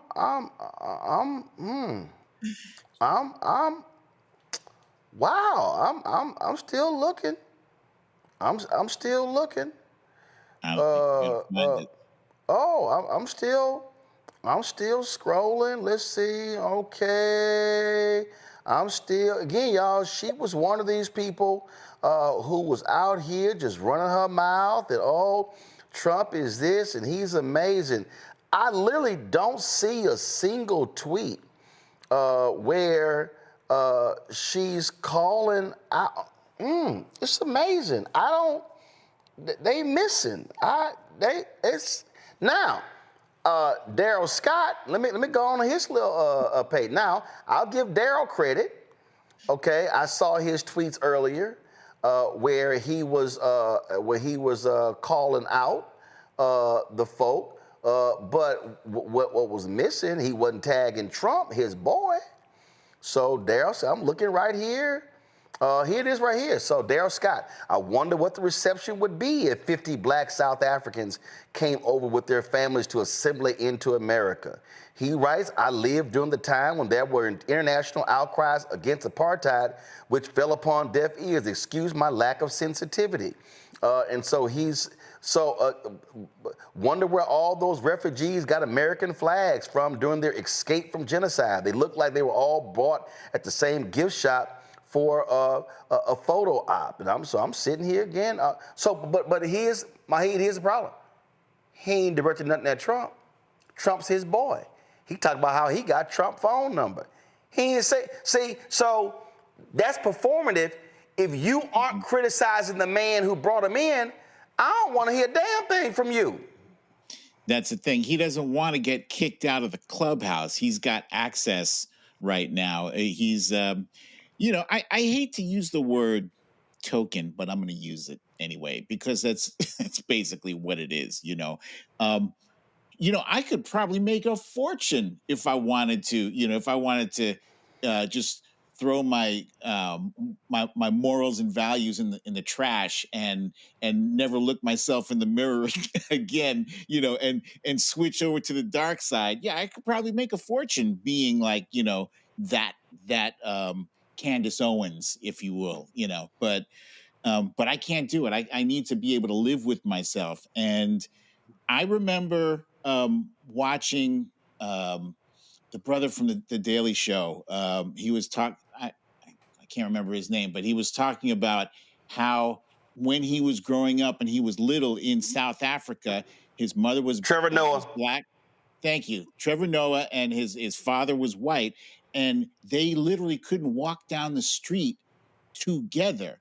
Like they had to be across the street from each other. And I thought, it's bizarre. I was like a teenager when that was going on. Like this was like the modern world. So Elon was living in that modern world. Probably most of those farmers that got brought over here were in that modern world. And how the hell can you live with yourself being the token on that side and not say a damn thing? Like nothing. Like no word whatsoever. I mean, I'm sitting here, Morgan, Vernon Jones in Georgia. I'm on his Twitter feed. I don't see nothing, Morgan. I mean, I don't see not now tweet about these white South Afrikaners, Trump lying about genocide, farmers being killed. I see everything. Newark, he got Bill Maher stuff. He got all. I don't see nothing. I mean, I guess they don't get the news where they're from. Well, I completely agreed with what she was saying about the fact that, this influencer class, if you have, especially as a Black influencer, decided to sign up for the MAGA side of things, I do think you're playing a whole different game. You know what the terms of that game are, and you probably are going to be a lot less likely to go hard against the president, even if it's something you don't agree with. But I'm going to come back to the point, and actually in the first, and I will admit, I do not follow that part of influencer land very closely, so I don't remember her name, but the woman out of Chicago, where she was saying, oh yeah, Danielle Carter, who she went off. Yes. She did some of the videos. She went off on me because she was mad that I hadn't had them on the show. Girl, bye. Girl, bye. You don't want to have that debate, Roland? I would maybe watch that. But anyway, but the levels of ignorance is just beyond me. But go ahead. It's too much. Okay. The point she made about the illegals and, that he's addressing the quote unquote illegals that have been here. I mean, that's getting a little bit at what I was getting at before is among the Black folks I know that supported Donald Trump in this past election, there is this sentiment that, we have not been well served by anything coming out of the federal government in some time as a Black community. And I've heard it. Right? Okay. And some of that is baked in. This view that this segment that doesn't like anything that right, but if they are going to be against immigration, be against the white folks who Trump's flying in. But they can't do that, Morgan, because that messes up their grift. I agree. I completely agree with the influencer set. Yes, it's a grift that would complicate the grift totally. But with the voter, I'm going to come back to what Joe was saying earlier is I agree. I mean, I think this is baked in. I think the only thing that's moving a lot of the real people level of society that voted that way is economics. And until it starts to hit people directly and they're really feeling the impacts of some of this bad policymaking to pocketbooks, I don't know if there's anything else that will shift, because I think a lot of these other issues, as abhorrent as they could be, are baked in for this set of the population, and nothing's going to shift there. And so, it's unfortunate in some ways that, more harm would have to come on all fronts, that we're seeing these things greenlit, like people that are not in any need of real support, unlike Black farmers in America, as John was saying, that, desperately need support. The Afrikaners that are coming from South Africa that are going to be, getting these resources, and the racism that's built into all of it, all bad. But I unfortunately just don't think any of it's going to really move the needle as much as people starting to feel economic pain. But I believe it's important to still call them out, Mustafa. How about these little young Negroes called the Cartier family? Same thing. I'm sitting here. I'm on their page. Matter of fact, they did. This was the only comment they made. Liberal CNN commentators suggest taking away land from white South African refugees who could go back to Germany. Interesting that this is how they feel about white refugees and not third world illegal immigrants. That's the most they had to say. Are they disagreeing with it? Nope. Are they calling it out? Nope. No, they stand right with it. And again, I'm looking for something. No, they real quiet. Where y'all at? I don't see nothing. See, guess they not consistent. Now, let me go on over here to truly some idiots. I blocked these fools. Let me unblock these fools, the Hodge twins.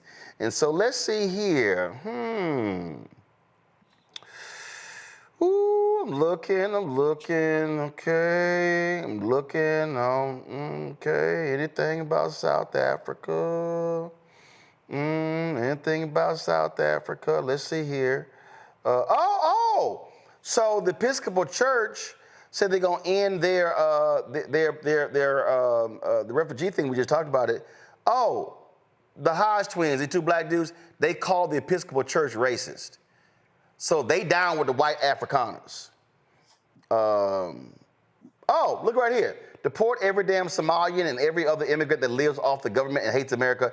We'll take the hardworking South Africans that will love our country. Oh yeah, so the Hodge twins, them Negroes love them. These two minstrel show participants. They just loved the white Afrikaners. Now you do have some conservatives of conscience who are consistent, and I'll give her credit when she does. You take Sonny Johnson. So Sonny Johnson. She retweeted this post. The amount of excuses that some of you make for supporting the South African refugees, but not the Haitian refugees, clearly reveals your motives. It was an apples to apples comparison, and you immediately pivoted to border jumpers. That's not who we're talking about, and you know it. Okay, so I got that, and I'm looking to see. If she posted anything else.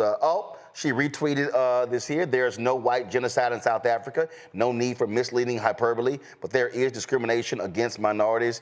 It is infused into our laws and public policy under the fig leaf of redress by ANC and race-obsessed lefties. Pretending otherwise is to gaslight us. So she retweeted that. I still disagree with some of that. Let's see here. Anything else? So I go ahead and leave it at that. So you do have some who have some decent morals, values, integrity, and call those things out. But the reality is this here. What we're looking here, Mustafa, are individuals. A lot of these people, it's the grift. They know they can't say anything because they white daddy, Trump, is going to mess with their money. Well, I think James Baldwin said it best when he said, "I can't believe what you say because I see what you do." I mean, it is our sets of actions that say who we truly are, what our values are, and do we love Black people?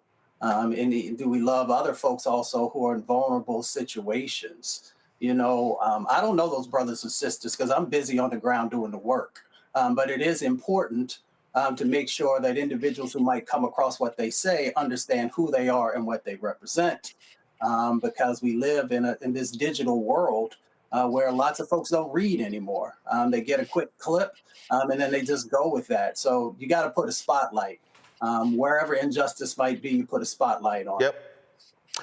Folks, we've been covering, of course, the story of what happened at the ICE detention center in New Jersey. Now you got some Republicans who want to strip Democrats of their committees as a result. House Democratic leader Hakeem Jeffries is like, y'all might want to slow y'all roll, talking about y'all going to arrest these Democratic House members. He addressed that today. I think that the so-called Homeland Security spokesperson is a joke.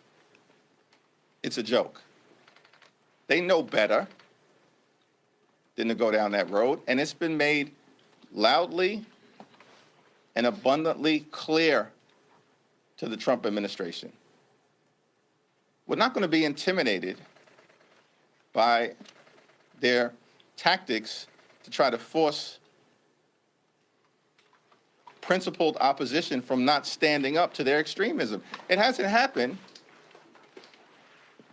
during the entirety of this failed term. It didn't happen when Donald Trump temporarily was sitting high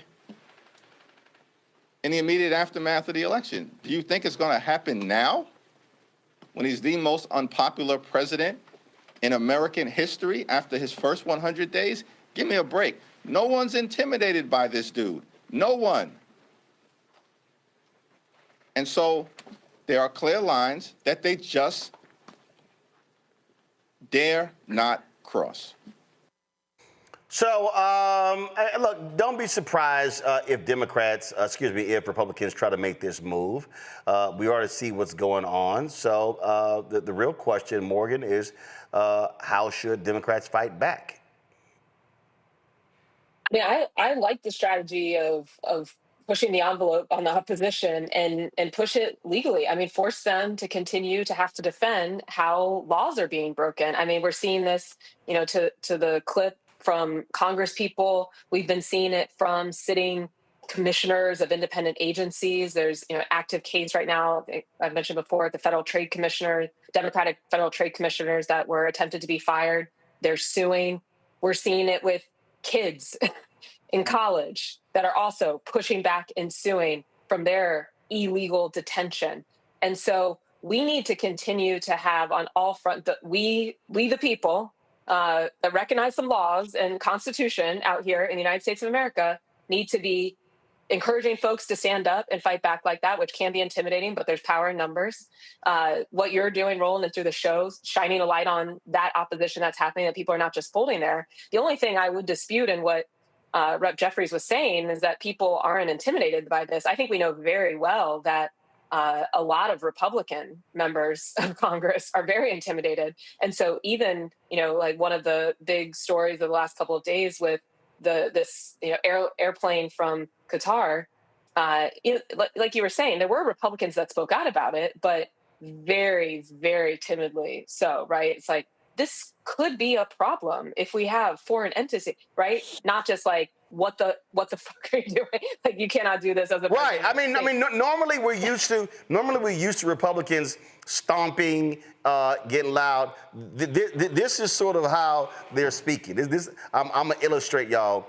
Give me this wide camera. This is how they're. So normally they're loud. This is them right now. Like tiptoeing, real quiet. You can't hear them say nothing. That's how they operate. Normally, they loud, making us. No, they tiptoeing in. They ain't trying to go there.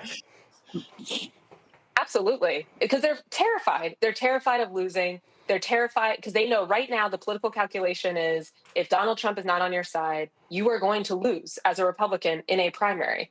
And I think the challenge for the people of this country who, again, believe in the Constitution, believe in the rule of law, whether you're an elected office or not, you're just a person, is to change that political calculation. And the way that I do think that this is an effective way to start to make that change is by having, these sorts of the arrests that are happening, the pushback on the arrests, the lawsuits covered, exposed, people talking about it. And it starts to really infiltrate in a broader set of the public that then is going to be like, you know what?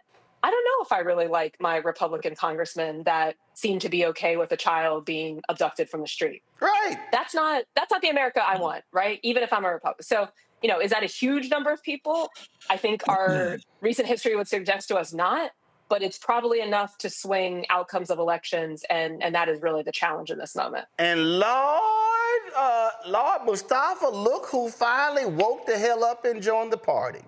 Today, Senator Chuck Schumer decided to go to the floor and he said, until Donald Trump answers about this jet from Qatar, I'm not going to allow any political appointee nomination to the Department of Justice to go forward. Wow. What did somebody drop a backbone and he picked it up? Play. President, news of the Qatari government gifting Donald Trump a $400 million private jet to use as Air Force One is so corrupt that even Putin would give a double take. This is not just naked corruption, it is also a grave national security threat. So in light of the deeply troubling news of a possible Qatari-funded Air Force One and the reports that the Attorney General personally signed off on this clearly unethical deal, I am announcing a hold on all DOJ political nominees until we get more answers. Here are some questions that must be answered. First, I call on the DOJ's Foreign Agent Registration Act Unit, or the FARA unit, to do its job and disclose all activities by Qatari foreign agents inside the U.S. that could benefit President Trump or the Trump Organization. Since Attorney General Bondi took charge, the Department of Justice has not been doing its job when it comes to FARA. The FARA unit needs to enforce the law and inform the public of all activities, not just on this luxury plane deal, but all deals involving foreign countries in the Middle East and President Trump, his family, and the Trump Organization. Second, with regard to this $500 million private jet deal, the American people deserve to know the facts. President Trump has told the American people this is, quote, a free jet.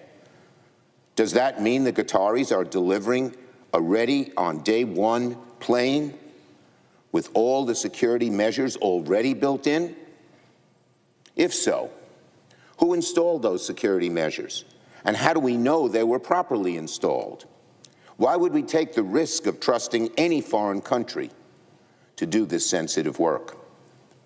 If not, what security modifications would be needed to ensure a foreign-sourced Air Force One is safe to use?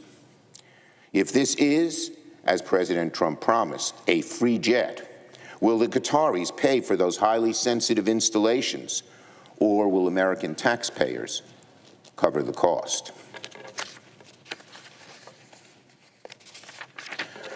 How much will those modifications cost American taxpayers? Hundreds of billions of dollars? Hundreds of millions of dollars? Billions of dollars? How much will they cost? If the American taxpayers are forced to pay for this temporary plane, does it mean the U.S. government will cancel the contract for the future Boeing plane? If so, how much will that cancellation cost? And if not, why are American taxpayers being asked to spend hundreds of millions of dollars or more on a plane that will only be used for a year or two? Additionally, who in the Trump administration was responsible for this crooked deal? What are the parameters of this deal? And which country brought it up first, us or them? What is Qatar being offered in return? Considering past security disasters, such as the U.S. Embassy in Moscow, what are the security risks of this arrangement? And finally, how is this gift not naked corruption? The Attorney General must testify before both the House and Senate to explain why gifting Donald Trump a private jet does not violate the Emoluments Clause, which requires congressional approval, or any ethics law. So, until the Attorney General explains her blatantly inept decision, and we get complete and comprehensive to these and other questions, I will place a hold on all political nominees to the Department of Justice. As disturbing as this Mustafa, look who woke his ass up. I mean, it's always interesting. I'm always curious. I'm like, so what is it that finally breaks the camel's back? What is it that has to be so egregious that you say no more? And then I'm like, and this is it? After you watched him literally strip billions and billions and billions of dollars out of programs that help all kinds of folks across our country, when you take a look at all the side deals that he has done with, you know, all the stuff on the cryptocurrency side, his family making these deals that are going on, and now you finally want to say something when folks have been asking you for months, you know, to stand up, to push back, to utilize the limited power that you have, but to utilize it in a way that is actually meaningful. So it's always great when people wake up. I'm just always amazed that it takes certain folks, and often it is politicians, you know, so long to wake up. And they wake up after the real damage is done. I'm not saying that this is not important. I know ethics. I lived through it when I was in federal service. But I'm like, you saw all these people across the country who now can't find a place to live, who don't have anything to eat, all the basic amenities that you allowed to be stripped away. And this is the one that woke you up. I'm glad you're awake. I'm glad you're awake. But it would have been nice if you'd have opened your eyes a little sooner. See, this is the thing for me, Morgan, that drives me crazy. Like, here's a perfect example, tied to the Schumer deal. So you got Sean Duffy running his ass around as Secretary of the Department of Transportation, talking about when they should have been fixing the problems with the airports and the FAA. And he gave this speech right here. That boy don't do math real well. Listen to this. And again, we didn't have to be here. This did not have to be our story. Over the last 4 years, the last administration, they knew this was a problem. And by the way, during COVID, when people weren't flying, that was a perfect time to fix these problems. But again, they got $1.2 trillion for infrastructure. And again, we didn't have to be here. Okay, y'all might have missed that. So let me just play that 20-second clip one more time, because this boy did not do well in math. Listen. And again, we didn't have to be here. This did not have to be our story. Over the last 4 years, the last administration, they knew this was a problem. And by the way, during COVID, when people weren't flying, that was a perfect time to fix these problems. But again, they got $1.2 trillion for... That was 2020. That was Trump was president. Yeah.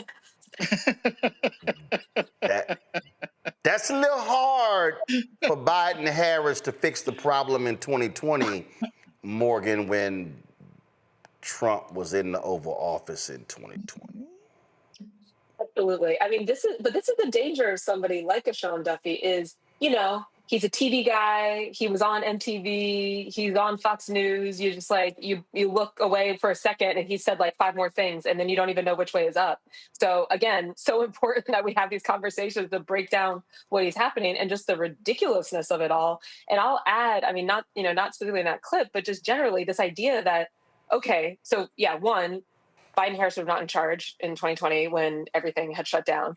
But two, another claim he's been making with this air traffic control situation is that, that they did nothing to support the air traffic control system. It's just false. I mean, I have a colleague at American Economic Literacy Project, Bill McGee, who's an aviation expert, put out a tweet thread today citing one of the press releases that from the Department of Transportation during Biden-Harris administration talking about hiring over 1,400 people to support the air traffic control system. So, it's interesting because another point that Secretary Duffy has been making is, this isn't easy. This is going to take us some time.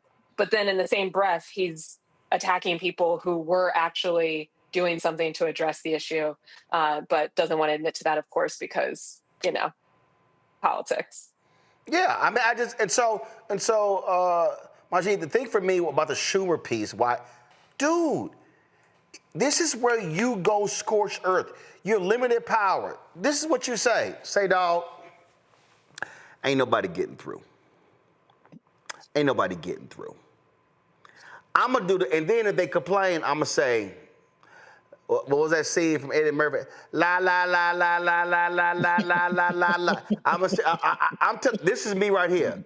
I'm sorry. Didn't y'all pull that bullshit when Biden was there? Then I would say, didn't y'all block more than 100 federal judges, preventing Obama from naming them? Nah, player.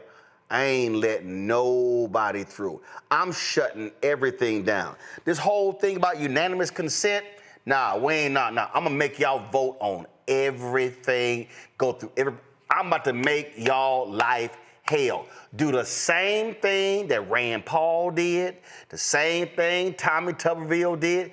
That's what you do. Yeah.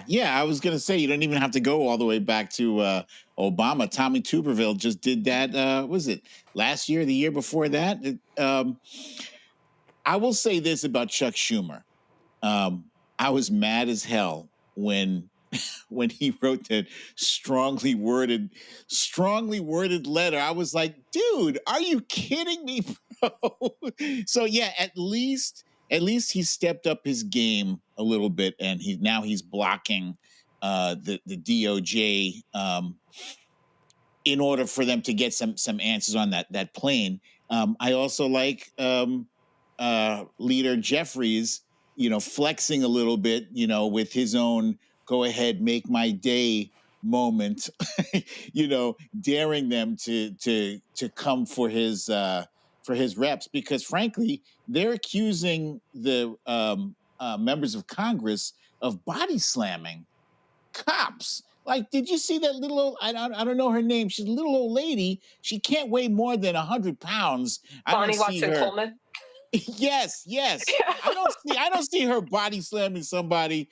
And you know what? If she did, produce the body cam or produce the video, because nowadays everybody's got a video in their phone. If they've got a phone, they got a video camera. So yeah, if it happened, produce the video or it didn't happen. But what I'd like to see out of Congress right now is stuff actually more in line with what Chuck Schumer is doing with this procedural thing, because you're right. They don't have the Democrats don't have a majority, so they don't have that much power to do much. But now is the time to get creative, get archaic. Welcome. Go back in the files. No, go ahead. Go back in the files of how you how the minority has obstructed progress in the past. Go back to the 1700s, the 1800s, and figure that stuff out now. Now is the time. I just came across this. We were just the State Department put out a little video of the white Afrikaners coming here, and boy, just y'all watch this here. Listen to the music. I mean, my goodness, it's gonna be a Netflix docuseries real soon.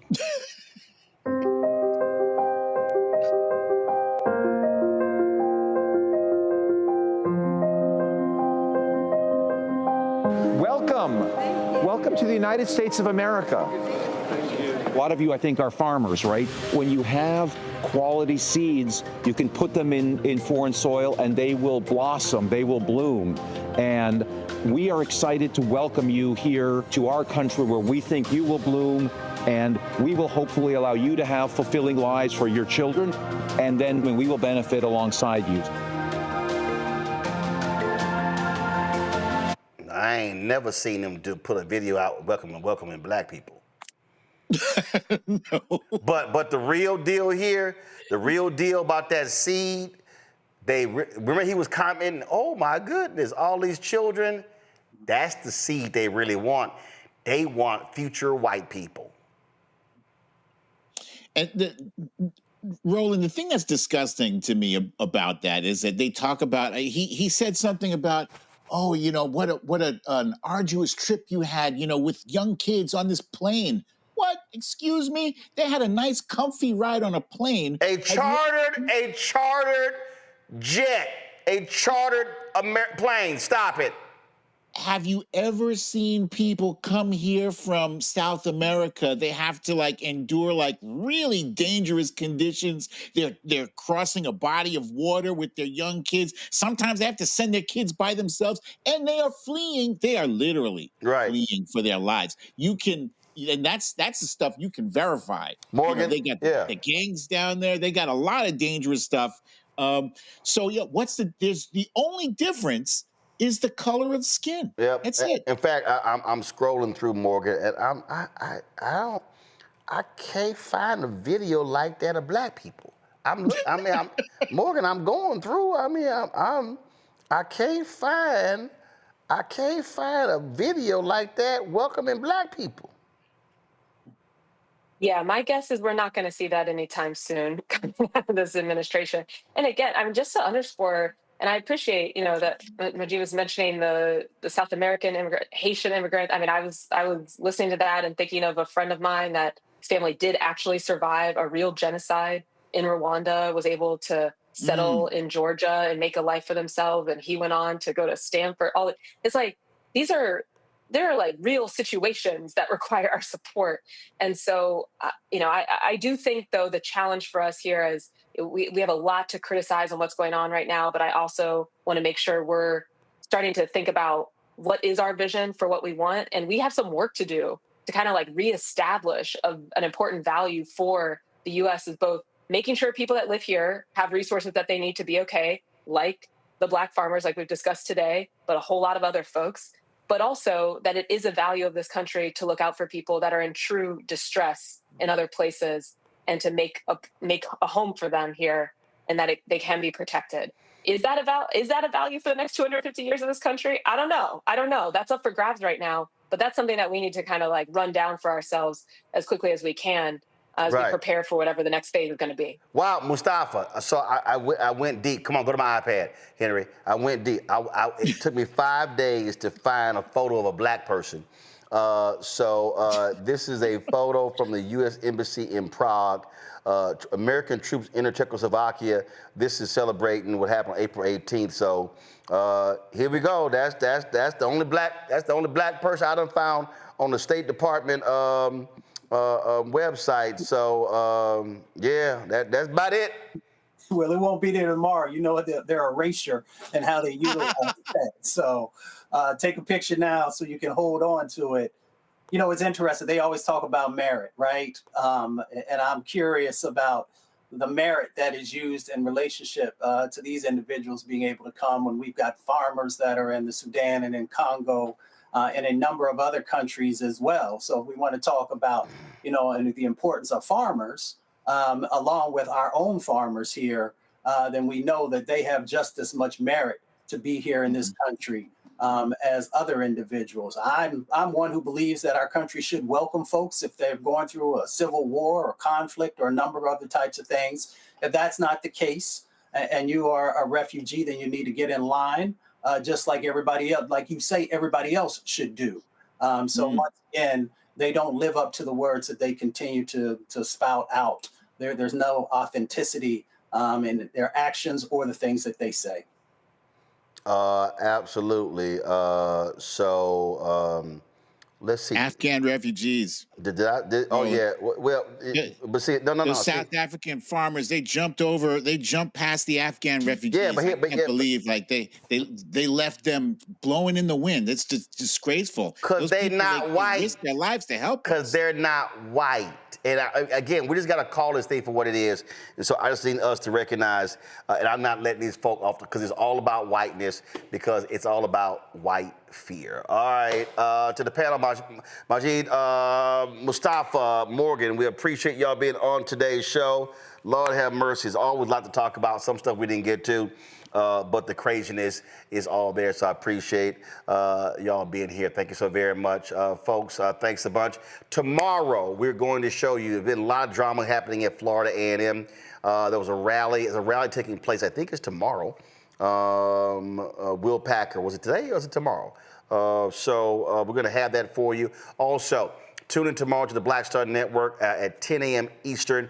We will have live coverage of the funeral of former Labor Secretary Alexis Herman, who passed away at the age of 76. And so that's going to take place tomorrow at the National Cathedral. So we'll have that live. She was a brilliant woman and loved her dearly. And so we certainly condolences go out to her family and friends. And so we'll have that as well. So lots we're going to be breaking down, y'all. And again, this is why you need to support Black Star Network, Black-owned media, because I'm telling you right now, ain't nobody else having these conversations. Other Black-owned media, they talking about hair and beauty and other little silly shit. I mean, but I'm sorry, we want to focus on news and information that keeps you informed. So support our work. Join us. Here's our Cash App. Again, we ask $50 each a year from folks. If you can't give that, totally understand. If you can give less, I get it. And I appreciate every single dollar. If you can give more, that'll be great as well. And so go to our Cash App, and that's the QR code, the striped QR code right there. Also, you can send your check and money order, make it out to Roland Martin Unfiltered. Send it to P.O. Box 57196, Washington, D.C., 20037-0196. PayPal, R. Martin Unfiltered. Venmo's RM Unfiltered. Zelle, Roland at RolandSMartin.com. Roland at RolandMartinUnfiltered.com. And of course, download the Black Star Network app, Apple phone, Android phone, Apple TV, Android TV, Roku, Amazon Fire TV, Xbox One, Samsung Smart TV. You can also, of course, you can also get my book, White Fear, How the Browning of America is Making White Folks Lose Their Minds. Available at bookstores nationwide. And of course, get the one I read on Audible. You can get that as well. And let's see here. Don't forget to get our gear. Get our Roland Martin Unfiltered Black Star Network gear. You can get all of that. As well, go to RolandMartin.creator-spring.com. Be sure to get Fanbase. You can get the download the app, but you can also invest. Go to StartEngine.com/Fanbase. And I'm gonna give you all an update. So remember, we had our crash in 2022 of our Mobile, and so we've been working diligently with a company to get it built. We were working with a Black-owned company. We got screwed over by them. I'll give you those updates very soon. The action I'm taking against that company. But I want to give y'all a sneak peek. And so they are building out our new vehicle. And so they sent us some photos. It's going to be a Ford F550, a much larger vehicle, allowing us to carry all of our gear in it as well. And so these are the images they sent me of it being constructed, and we actually get it next week.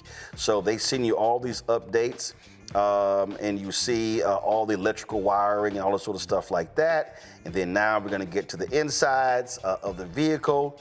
That's the driver's section right there. And then you see there's probably going to be, that's the bathroom being built. And so then we keep going, and listen, y'all were really supportive of us. We appreciate that. This is going to allow us, when we travel to broadcast, we'll be able to do how we're going to have this constructed. We can actually even do interviews in the vehicle. You see them putting the flooring down as well.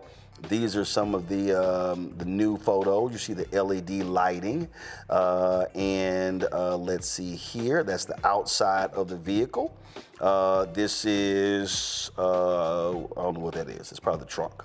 So more electronics. Again, that's all important. So our refrigerator, our microwave, our counter, and you see it all coming together. As you see how it's going to be. So it's going to be really, really cool. So back here, this is the back of it. So yeah, you're going to have 2 captain's chairs there, and you're going to have that monitor, and again, allow us to be able to do one-on-one interviews in the vehicle. And so it's all coming together, and we'll be able to, so we're going to have all those benches and everything. And so you see the extra TV we're going to have there as well. So it is going to be pretty cool that's the partition between what we could communicate with the driver. And so that's it. So y'all, we are making progress and looking forward to that and being on the road, broadcasting all across the country. There's some crucial races happening in New Jersey, happening in Virginia. We're going to be covering those races. And so you're going to see us on the road. So look forward to that. And so your donations made that possible. And I told y'all, I'm very upfront how I operate. That vehicle is larger than the Sprinter that we had, so that was $275,000 to actually custom build this Ford F550, which will allow us to be able to travel, carry our gear, carry our team, and be able to broadcast for events all across the country. And so, again, support our work. Cash App, use a Stripe QR code. Please go there. And then, of course, you can make checks payable to Roland Martin Unfiltered Checks and Money Orders, P.O. Box 57196, Washington, D.C., 20037-0196. PayPal, R. Martin Unfiltered, Venmo, RM Unfiltered, Zelle, Roland at RolandSMartin.com, Roland at RolandMartinUnfiltered.com. Y'all funny. Y'all in the chat saying, do you need a driver? I already have a driver. We're good. And so we appreciate that. Folks, that's it. I'll see y'all tomorrow. Holla! Black Star Network is here. Oh, no punch! I'm real revolutionary right now.